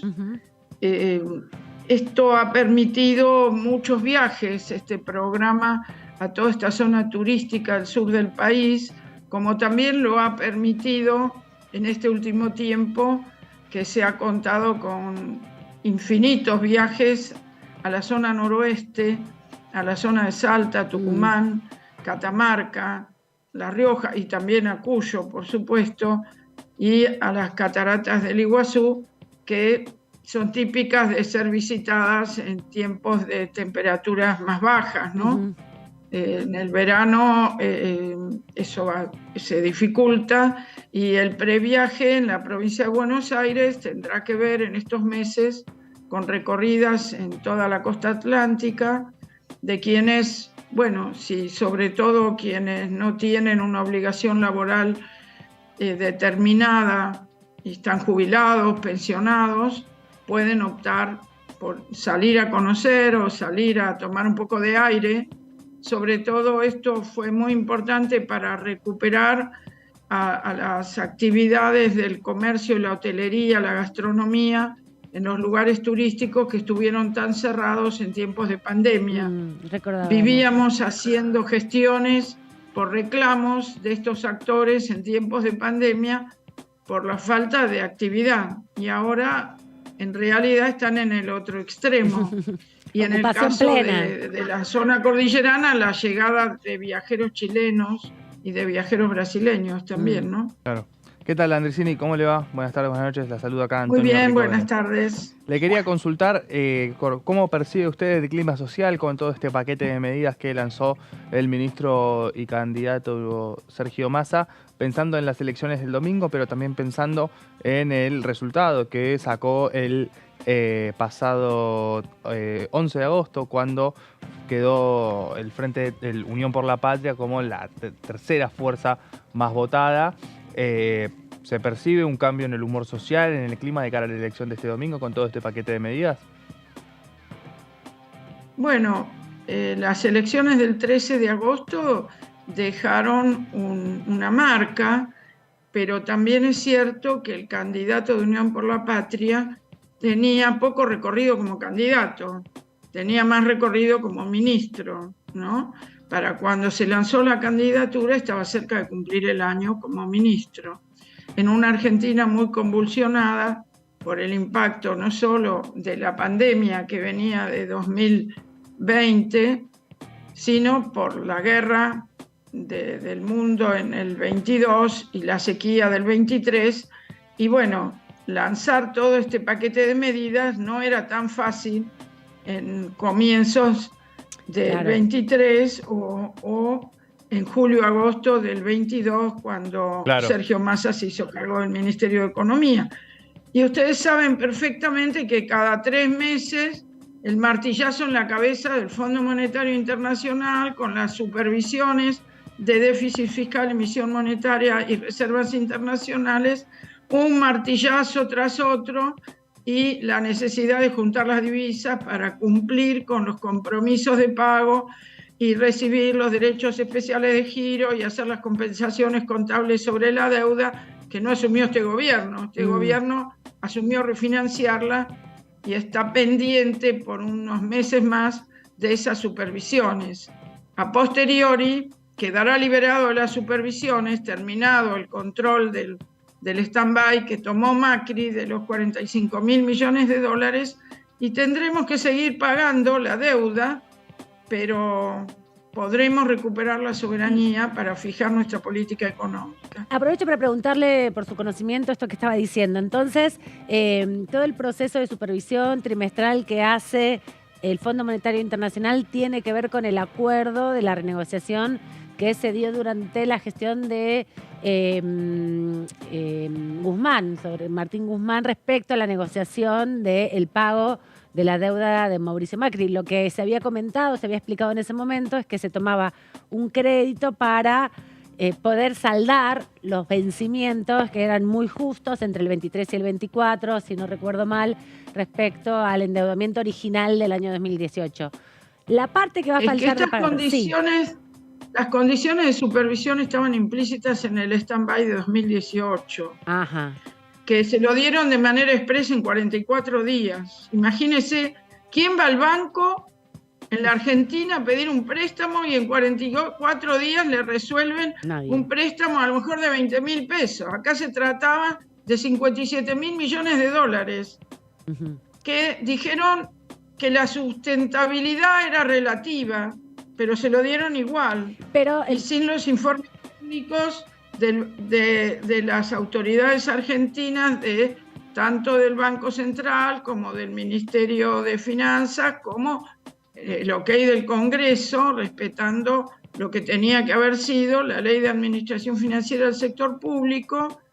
Y cuando un Estado toma semejante dimensión de crédito, de empréstito, por unos cuantos años endeudándose, correspondía la participación del Congreso y de los organismos técnicos que informaran la real sustentabilidad de este endeudamiento. Entonces, también hay que discutir para qué se usó, para que salieran los que habían entrado y se llevaran nuevamente sus dólares después de hacer el negocio del carry trade, para que algunos pagaran las deudas internacionales de manera extranjera, y bueno, la famosa fuga de capitales, ¿no? Que después el Banco Central cuantificó como 86.000 millones de dólares en ese tiempo. Entonces, el pago del endeudamiento, en definitiva, que quedará para luego del stand-by, ¿no tiene supervisión del Fondo Monetario o sí continúan las supervisiones hasta que paguemos toda la deuda? Terminado nosotros el plazo de este endeudamiento de Macri, del cual ya hemos cubierto buena parte de los pagos, tendremos la recuperación de la capacidad de decidir sobre la política económica, por supuesto, para generar las divisas que nos permitan pagarles la deuda, pero tendremos la capacidad y la soberanía de poder discutir cómo hacer con la política económica, ¿verdad? Por supuesto que en el caso de Sergio Massa confirma la importancia de mantener el equilibrio de las cuentas fiscales, pero las cuentas fiscales son cuentas. Yo puedo para mantener ese equilibrio, achicar algunos gastos tributarios, como son los que vienen en la separata del presupuesto 2024, que también vinieron en el 2023, que tenía que ver con, y tiene que ver con algunos beneficios tributarios y exenciones impositivas a muchas compañías, que habrá que dilucidar en qué medida se siguen justificando después de la pandemia, después del acomodamiento de algunas variables económicas y del comercio internacional.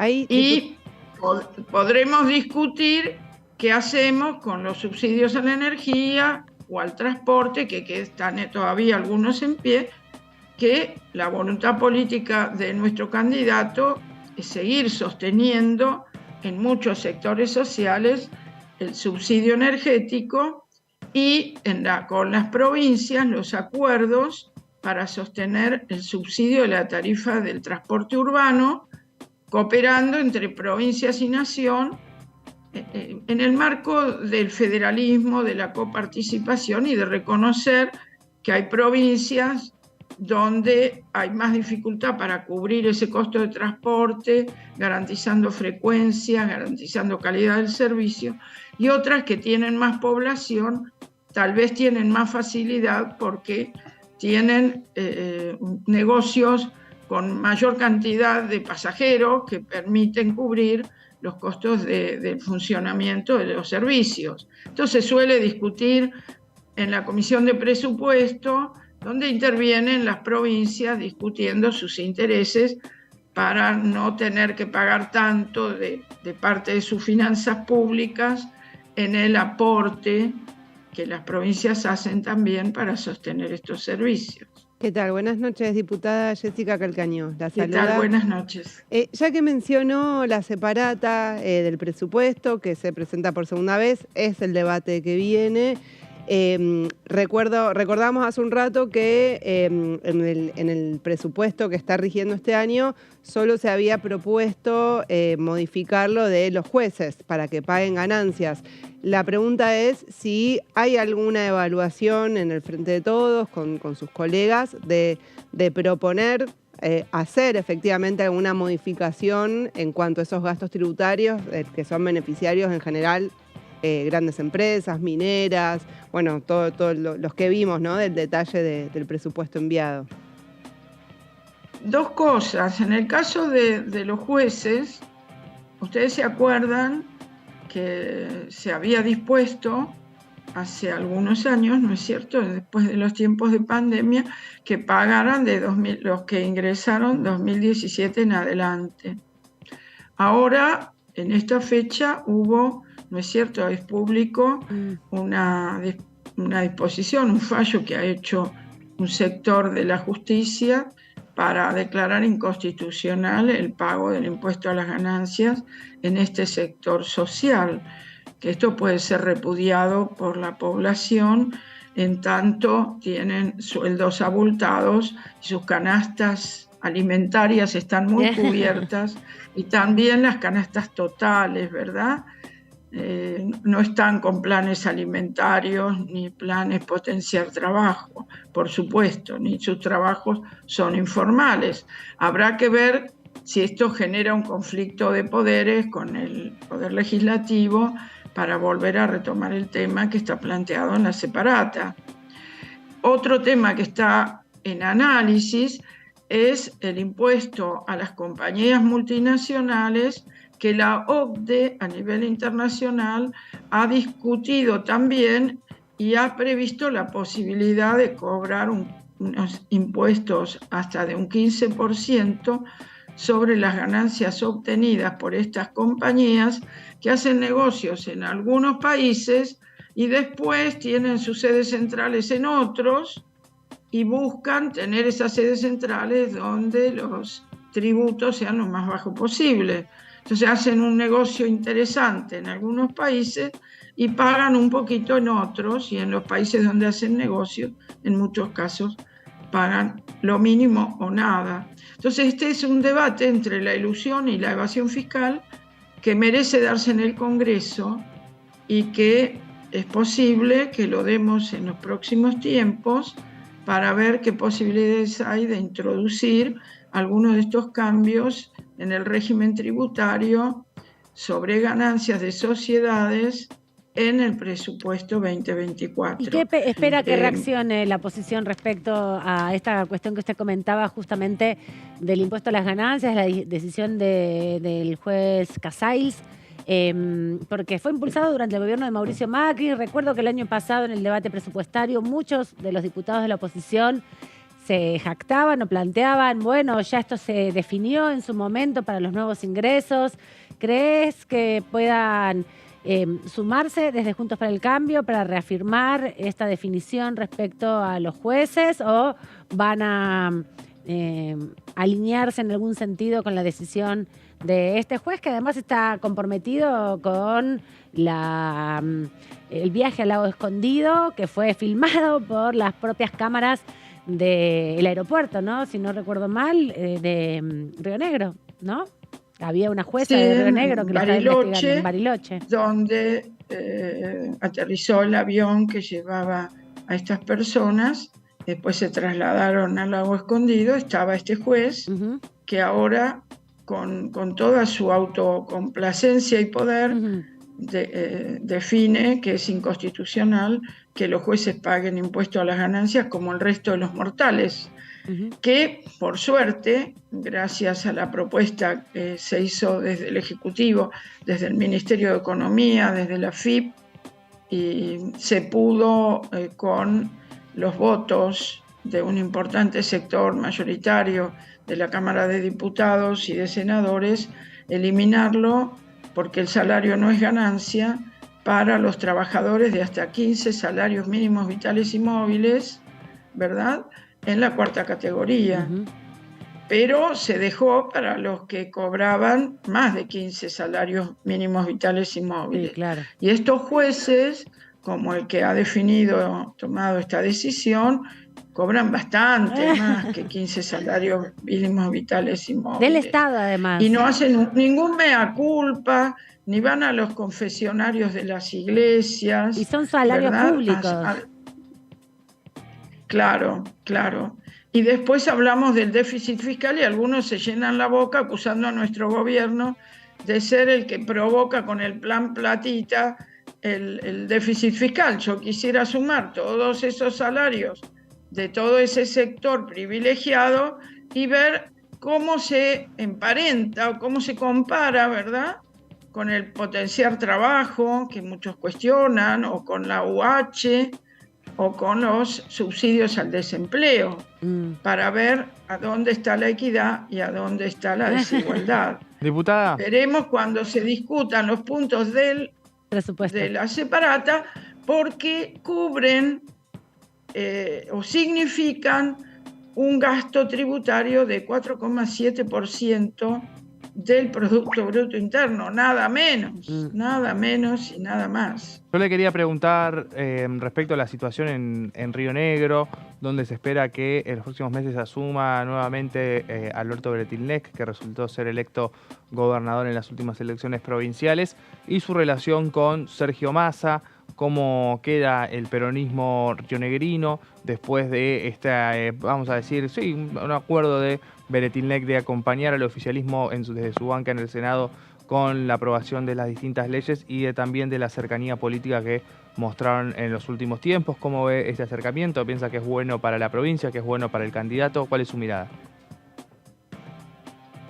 Mire, Sergio Massa puede recibir votos que se sumen a los de Unión por la Patria, que provengan de Juntos Somos Río Negro, pero no son el 100% de los que pretenden acompañar a Luis Di Giacomo en su candidatura para intentar volver a ser diputado nacional, porque Juntos Río Negro dice que como aparecen con boleta corta, arriba se vote a cualquiera, sea Milei, sea Massa o sea Bullrich, o sea Schiaretti, o sea Bregman, más difícil para Juntos Río Negro.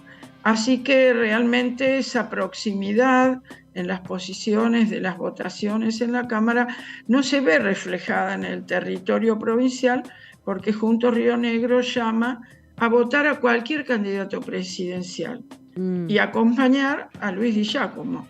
Ahora, parece un poco extraño porque el programa de Milei es muy distinto al programa de Sergio Massa, de los trabajadores y las trabajadoras, de los jubilados y jubiladas, de la educación pública, de los científicos. No sé cómo se congenia la posición de decir arriba vote a cualquiera. Y si alguien vota a Milei, que quiere destruir el Estado, vender órganos y que los padres estén habilitados a no hacerse cargo de la paternidad de los niños que nacen, no sé cómo puede congeniar eso con Juntos Río Negro. Y diputada, bueno, justamente uno de los puntos que hubo bastante polémica sobre el programa de La Libertad Avanza es en el terreno educativo. Es uno de los temas que usted más ha sido muy activa en la Cámara de Diputados. La pregunta concreta es, por un lado hay un proyecto de Sergio Massa sobre la ley de financiamiento educativo que aún no tiene dictamen, hubo informativas, y también viene con media sanción del Senado hace muy poquito el programa Conectar Igualdad para convertirlo en ley. La consulta es si cree que antes de que se renueve la Cámara hay chances de que se pueda avanzar en esos proyectos educativos. Mucho tendrá que ver el resultado del domingo 22, los compromisos comentados por algunos sectores del radicalismo vinculados a la conducción de las universidades nacionales.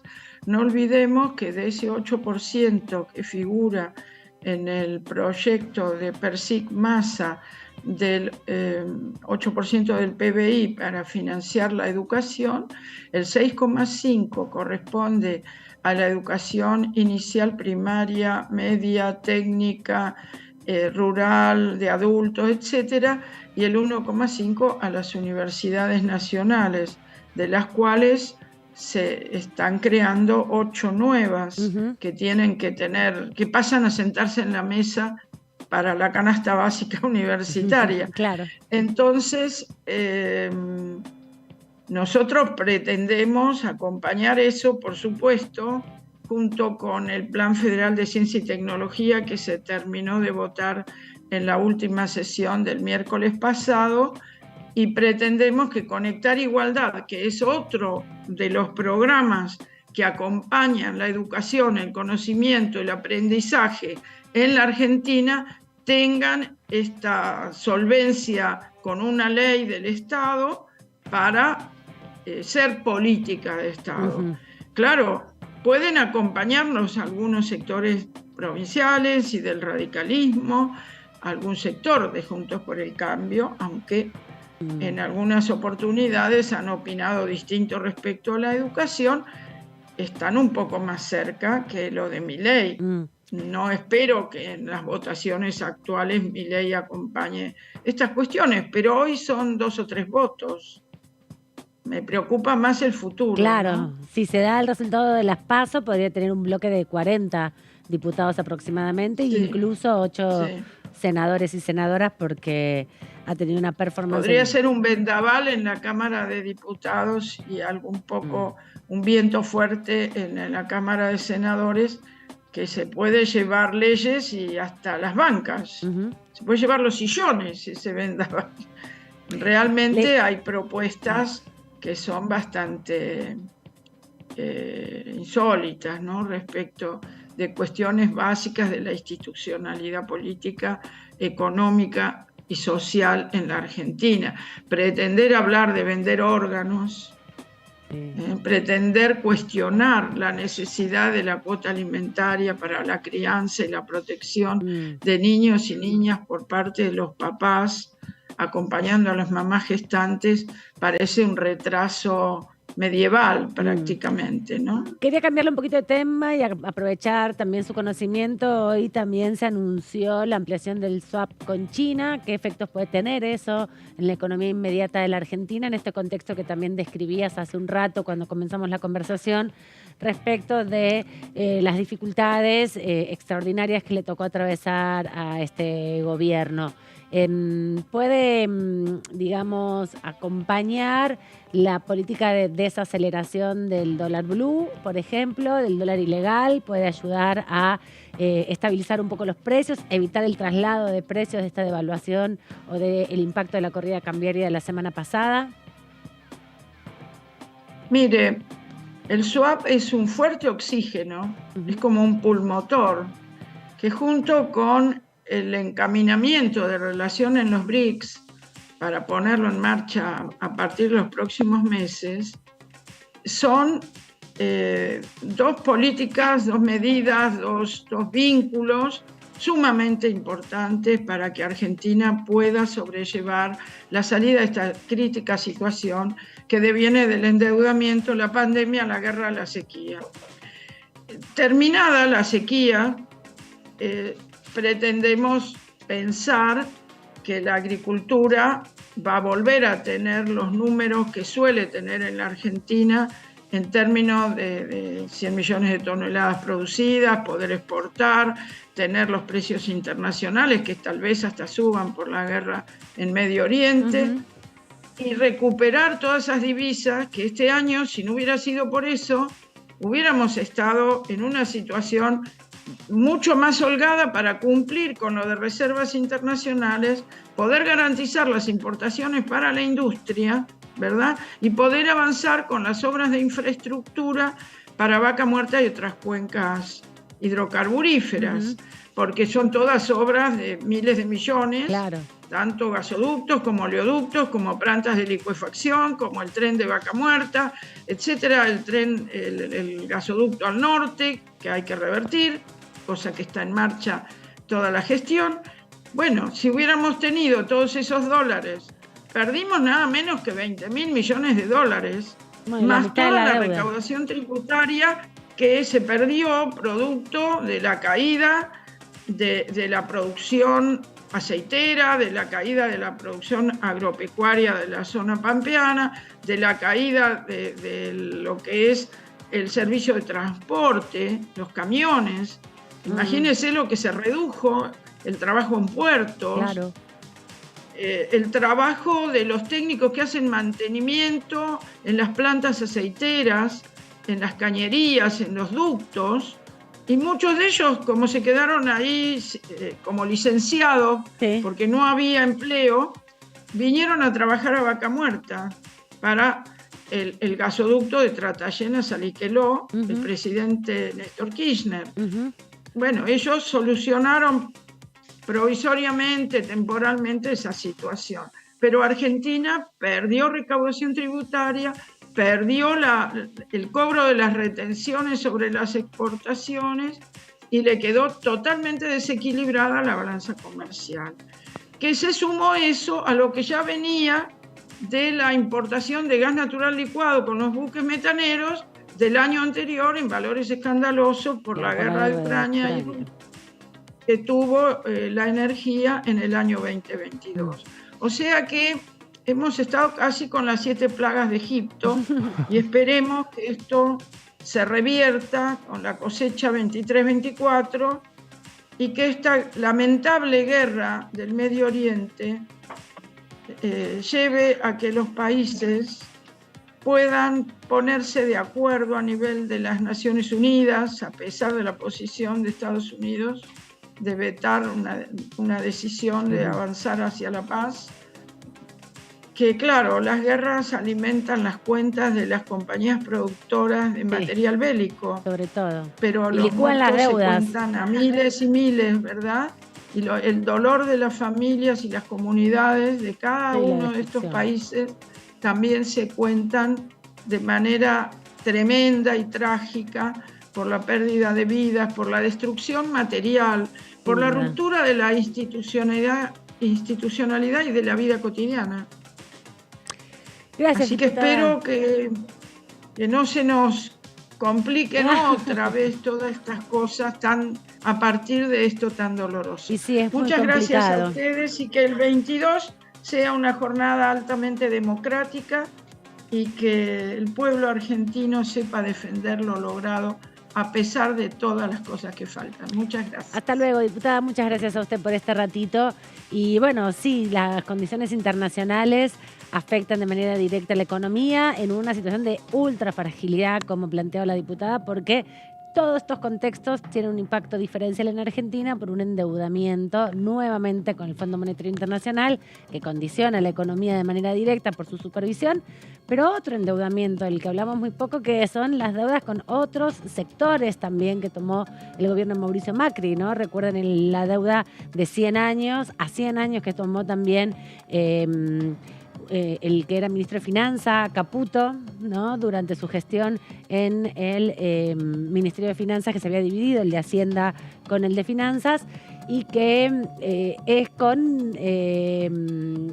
acreedores privados también. No solamente es esta deuda que se tiene con el Fondo Monetario, sino con acreedores privados, que también una parte se renegoció con el Club de París, pero esta otra todavía no se ha renegociado, incluso en los alcances de las dificultades que tiene Argentina para también acceder al crédito. No es solamente lo que tenés que pagar el Fondo Monetario, lo que tenés que adaptar tu política económica a lo que te dice el Fondo Monetario para que te dé la plata para pagar la deuda, sino juntar toda la plata para pagar las otras deudas que no tienen una injerencia directa en tu economía, porque no supervisan tus cuentas, pero sí en la capacidad que tenés de movimientos, ¿no? Claro. Como Sí, economía. y se sumó también, bueno, uno lo han marcado varios, incluso dentro del propio gobierno, que también hubo muchas deudas privadas de empresas, donde los dólares, porque hubo superávit comercial, pero el problema es que esos dólares terminaban afuera justamente por las deudas de empresas privadas multinacionales que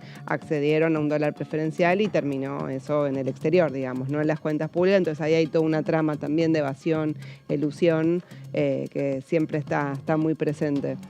Efectivamente, parte de las discusiones que va a haber en presupuesto, ¿no? Sí, así es. En el medio de todo esto, un ministro y candidato que busca dar vuelta a la página, señalando que a partir del año que viene va a ser otro el escenario de las cuentas públicas, a partir de esto que decían recién y lo que comentaba la diputada sobre el final de la nota, en lo que tiene que ver con el nuevo ingreso de divisas fomentado por una cosecha que se espera que sea mejor que la de este año, afectada por la sequía, y también por los dólares que van a dejar de irse por las importaciones de energía ya con el gasoducto funcionando, ¿no es cierto? Efectivamente, todos estos temas van a aparecer nuevamente en la Comisión de Presupuesto y Hacienda, pero ahora nos llama nuestra compañera Lourdes López, que está aquí en un lugar del anexo.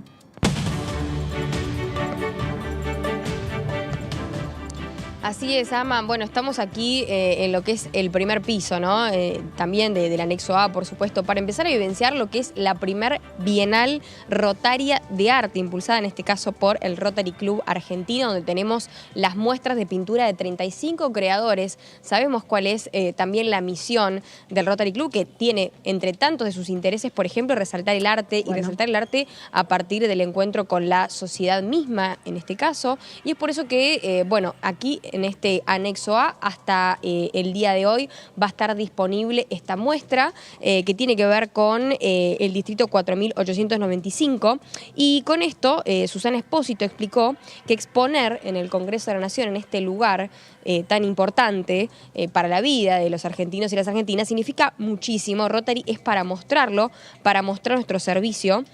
Rotary no solo hace servicios en las áreas de interés, esto decía, hay 7 áreas de interés, en arte está muy arraigado en Rotary porque el arte obviamente cambia vidas, el arte de algún modo lo que hace es interrelacionar a la gente y eso también hace Rotary, precisamente todas las cosas que los rotarios intentamos en esta vida a través de servicios, el arte lo hace. Entonces para nosotros esta muestra es maravillosa porque nos da la posibilidad de mostrar lo que hacemos. Esto decía la presidente del Comité de Imagen Pública del Distrito 4895. Bueno, Crearte Esperanza en el Mundo es una exposición que tiene que ver con esto, organizada por el Subcomité de Cultura del Rotary Distrito 4895. Participan, como les decía al principio del móvil, 35 creadores. En este caso los trabajos fueron elegidos minuciosamente por un comité seleccionador conformado por artistas como Guillermo Di Diego, Walter Uberg y Roxana Rignola. Y esta exhibición en este caso, reiteramos, viene para fortalecer, para trabajar los nexos, en este caso, entre la sociedad misma y el arte, que en estos tiempos donde se habla de tantas cosas, bueno, es importante resaltarlo también. Efectivamente, Lourdes, y la semana pasada logramos en Todo Cultura entrevistar a Roxana Riñola, como vos contabas, que es la organizadora de esta muestra. Si te parece, compartimos parte de la entrevista para dar más detalles de lo que pueden ver si se acercan en estos días aquí a la Cámara de Diputados, al anexo, y conocen esta muestra, como bien decías, de 35 artistas que se está presentando ahora en el Congreso de la Nación. El distrito 4895 de Rotary, que se divide por distritos, me sugirió hacer una muestra, un concurso, donde se anotaron 100 y pico de artistas y tuvimos que hacer una preselección. Después de esa preselección, que son los 35 artistas que están aquí exponiendo en este momento, premiamos 15. Yo veo el arte que está en su esplendor. Hay muy buenos artistas en Argentina, muy buenos artistas. Hay posibilidad de venta. Las galerías, bueno, están trabajando mucho, pero el artista, después de la pandemia, la gente acomodó sus hogares, sus casas, se ha vendido. Yo he vendido obra. Así que a nosotros a pensar en un lugar más acogedor por ahí. Y por ahí busco por el arte ese escape, ¿no? Eso, el arte sana y el arte le da esa energía, esos colores. Yo empecé hace justo 10 años con la gestión. Mira. Pero la gestión gratuita, siempre trabajando en forma gratuita y en los lugares que ya te digo, donde la gente no se espera encontrar con arte. Y esa es la doble sorpresa. Para mí la obra se termina cuando el espectador la completa observándola. Entonces son lugares fantásticos en las comunas, en las 15 comunas de Buenos Aires, en las facultades. ¿Y cómo ves esa relación con ese tránsito tan maravilloso? Porque se vende obra en las bibliotecas, que ahora estoy haciendo, en los bancos. Y también hay como esto que decías, un acercamiento más, que puede ser algo más cotidiano, ¿no? Claro, que no es el espectador que va al museo o va a la galería porque quiere ir a ver arte, sino que la gente va a hacer un trámite y se encuentra con una obra. Hermoso. Eso es fantástico. Sí, estás por rendir un final y te paras frente a una obra y decís que me vaya bien. Sí, ¿por qué no? En la Facultad de Derecho es en donde hago más obras, muestras, 2 o 3 por año. Yo hago abstractos y bueno, empiezo cuando gano la Noche de Museos en la TV pública.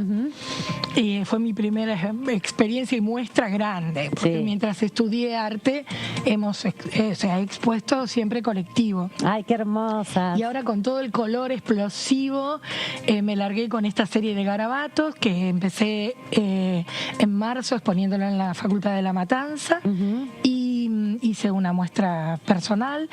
Y bueno, después me comió la gestión, me gusta más la gestión. Me imagino. Pero bueno, doy clases, cursos a los chicos. ¿Cómo te tengo mi taller con los artistas, con las artistas en estos tiempos? Tengo un colectivo de 400 y pico de artistas. Ah, bueno. Donde puedo, los llevo por todos lados. Sí. Sí, acá hay gente que vino de Santiago del Estero, de Mar del Plata, de Rosario. Son los artistas que están acá ahora en este momento. ¿Y todos se van comunicando a partir del Rotary? No necesariamente. Esto es todo mío, que ya te digo, empecé hace 10, 12 años atrás y nos fuimos haciendo amigos y fuimos formando el grupo y nos vamos compartiendo las actividades. De todos los que se anotaron, muy pocos conocía yo. Entonces nos conocimos acá y bueno, entonces no me acuerdo los nombres, por supuesto, pero los nombres me gustaría nombrar por lo menos los 4 primeros premios, que fue el primer premio para Víctor Dabove, el segundo para Alejandra Feijó, el tercer premio fue para Fabio Leme y el cuarto para Viviana Bertet. Después hubo 10, 15 menciones que no te voy a robar tiempo, pero quería nombrar a ellos, que están muy agradecidos y muy contentos. Ahí teníamos, mira, recién mostrábamos al segundo premio. Es un lugar emblemático de nuestro país donde estamos representados todos. Y solo en democracia podemos lograr esto. Así que para mí es una bendición y un mimo al alma que me hayan dicho que sí, que podía traer toda esta gente, todos estos colores y toda esta energía para que a la Argentina nos siga yendo fantástico. Lourdes, aquí la voz de una de las coordinadoras, ¿no?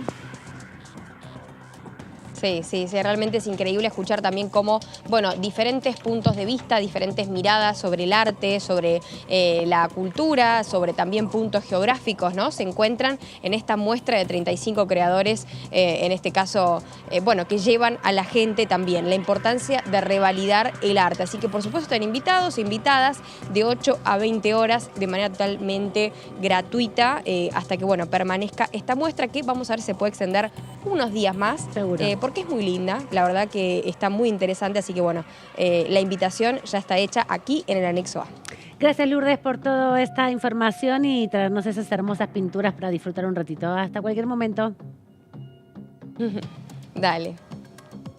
Parte de todo esto lo pueden ver también en Todo Cultura, que en un rato vamos a estar también transmitiendo desde aquí, desde la Cámara de Diputados, porque, bueno, en esta semana de cierre de actividad parlamentaria, de expectativas por las elecciones, no creemos que se vayan a desmontar las muestras por ahora, porque, bueno, están todos con la atención puesta en las actividades de los territorios.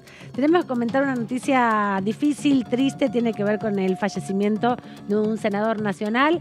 Se dio a conocer en las últimas horas el fallecimiento de Matías Rodríguez, senador por la provincia de Tierra del Fuego, del bloque oficialista, del Frente de Todos. Hasta el momento la información que está circulando es que habría sido un suicidio, se habría quitado la vida con un arma de fuego. Por ahora está confirmado a través de colegas de distintos medios con las autoridades del interbloque oficialista en la Cámara de Senadores, así que están, bueno, tratando de conocer un poco los alcances de la situación, ¿no? Sí, así es. Hay un comunicado del interbloque del Frente de Todos en el Senado de la Nación, titulado Profundo pesar por el fallecimiento del senador Matías Rodríguez, Buenos Aires, octubre 18. El interbloque de senadores y senadoras nacionales del Frente de Todos expresa su profundo pesar por el lamentable fallecimiento del compañero senador por la provincia de Tierra del Fuego, Matías Rodríguez. Hacemos llegar nuestras más profundas condolencias y nuestro acompañamiento a familiares, amigos y compañeros de militancia del senador Rodríguez en este triste momento. A ese mismo saludo se sumó la vicepresidenta y titular del Senado, Cristina Fernández de Kirchner, que hace minutos mandó un mensaje por Twitter. Sí, es una información que está circulando hace algunos minutos nada más, que ha dejado obviamente a toda la comunidad de Tierra del Fuego impactada. Están queriendo conocer los alcances de esta situación y que también obviamente tiene su repercusión aquí en el Senado. Una persona muy joven, de 41 años, que había asumido hace relativamente poco tiempo en el recambio electoral del 2021, así que lamentamos su fallecimiento y las circunstancias de su muerte, sobre todo en estos contextos, ¿no? Muy pocas horas, muy pocos días de un nuevo proceso electoral, uno de los representantes de esta casa política que seguramente, bueno, en el transcurso de las horas conoceremos más detalles y cuando se normalice un poco la situación seguramente conoceremos quién le tocará reemplazarlo en la Cámara de Senadores y que asumirá ni bien se pueda constituir en recinto el Senado. Así que lamentamos dar esta noticia triste, pero nos enteramos hace unos minutos justamente por la información que empezó a circular.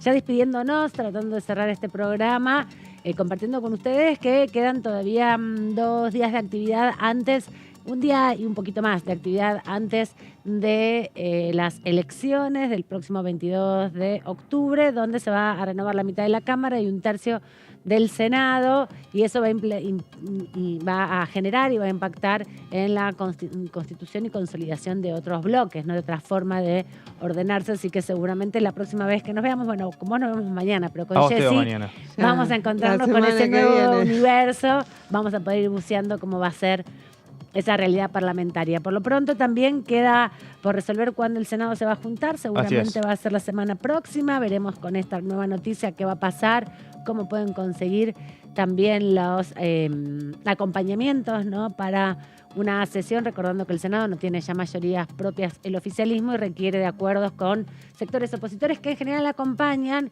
cuando se trata de proyectos que les parecen también a considerar. Así que compra sin IVA, tanto como la industria del calzado y 4 nuevas universidades, que son los proyectos que ya tienen dictamen, así como también con el alquiler temporario y los créditos SUBA que estaban discutiendo los alcances del dictamen, podrían ser proyectos que se traten en el Senado. Y aquí en la Cámara de Diputados se supone que después del 22 debería empezar a discutirse el presupuesto. Eso se informó inicialmente, pero también hay que ver si termina habiendo balotaje, también va a estar muy concentrada y la atención puesta ahí. Y bueno, porque fue también parte del pedido, bueno, de esperar a ver quién va a ser el próximo gobierno para poder incidir en las definiciones del presupuesto. Entonces, si no se define la presidencia el 22 de octubre, quizás tengamos que esperar un poco más. Veremos. Bueno, gracias Antonio por este ratito esta tarde. Gracias a vos, Amanda, por acompañarnos. Mañana, Jessy, que tengas buen fin de semana y buena semana. Ustedes los dejamos con la continuidad informativa aquí en DTV.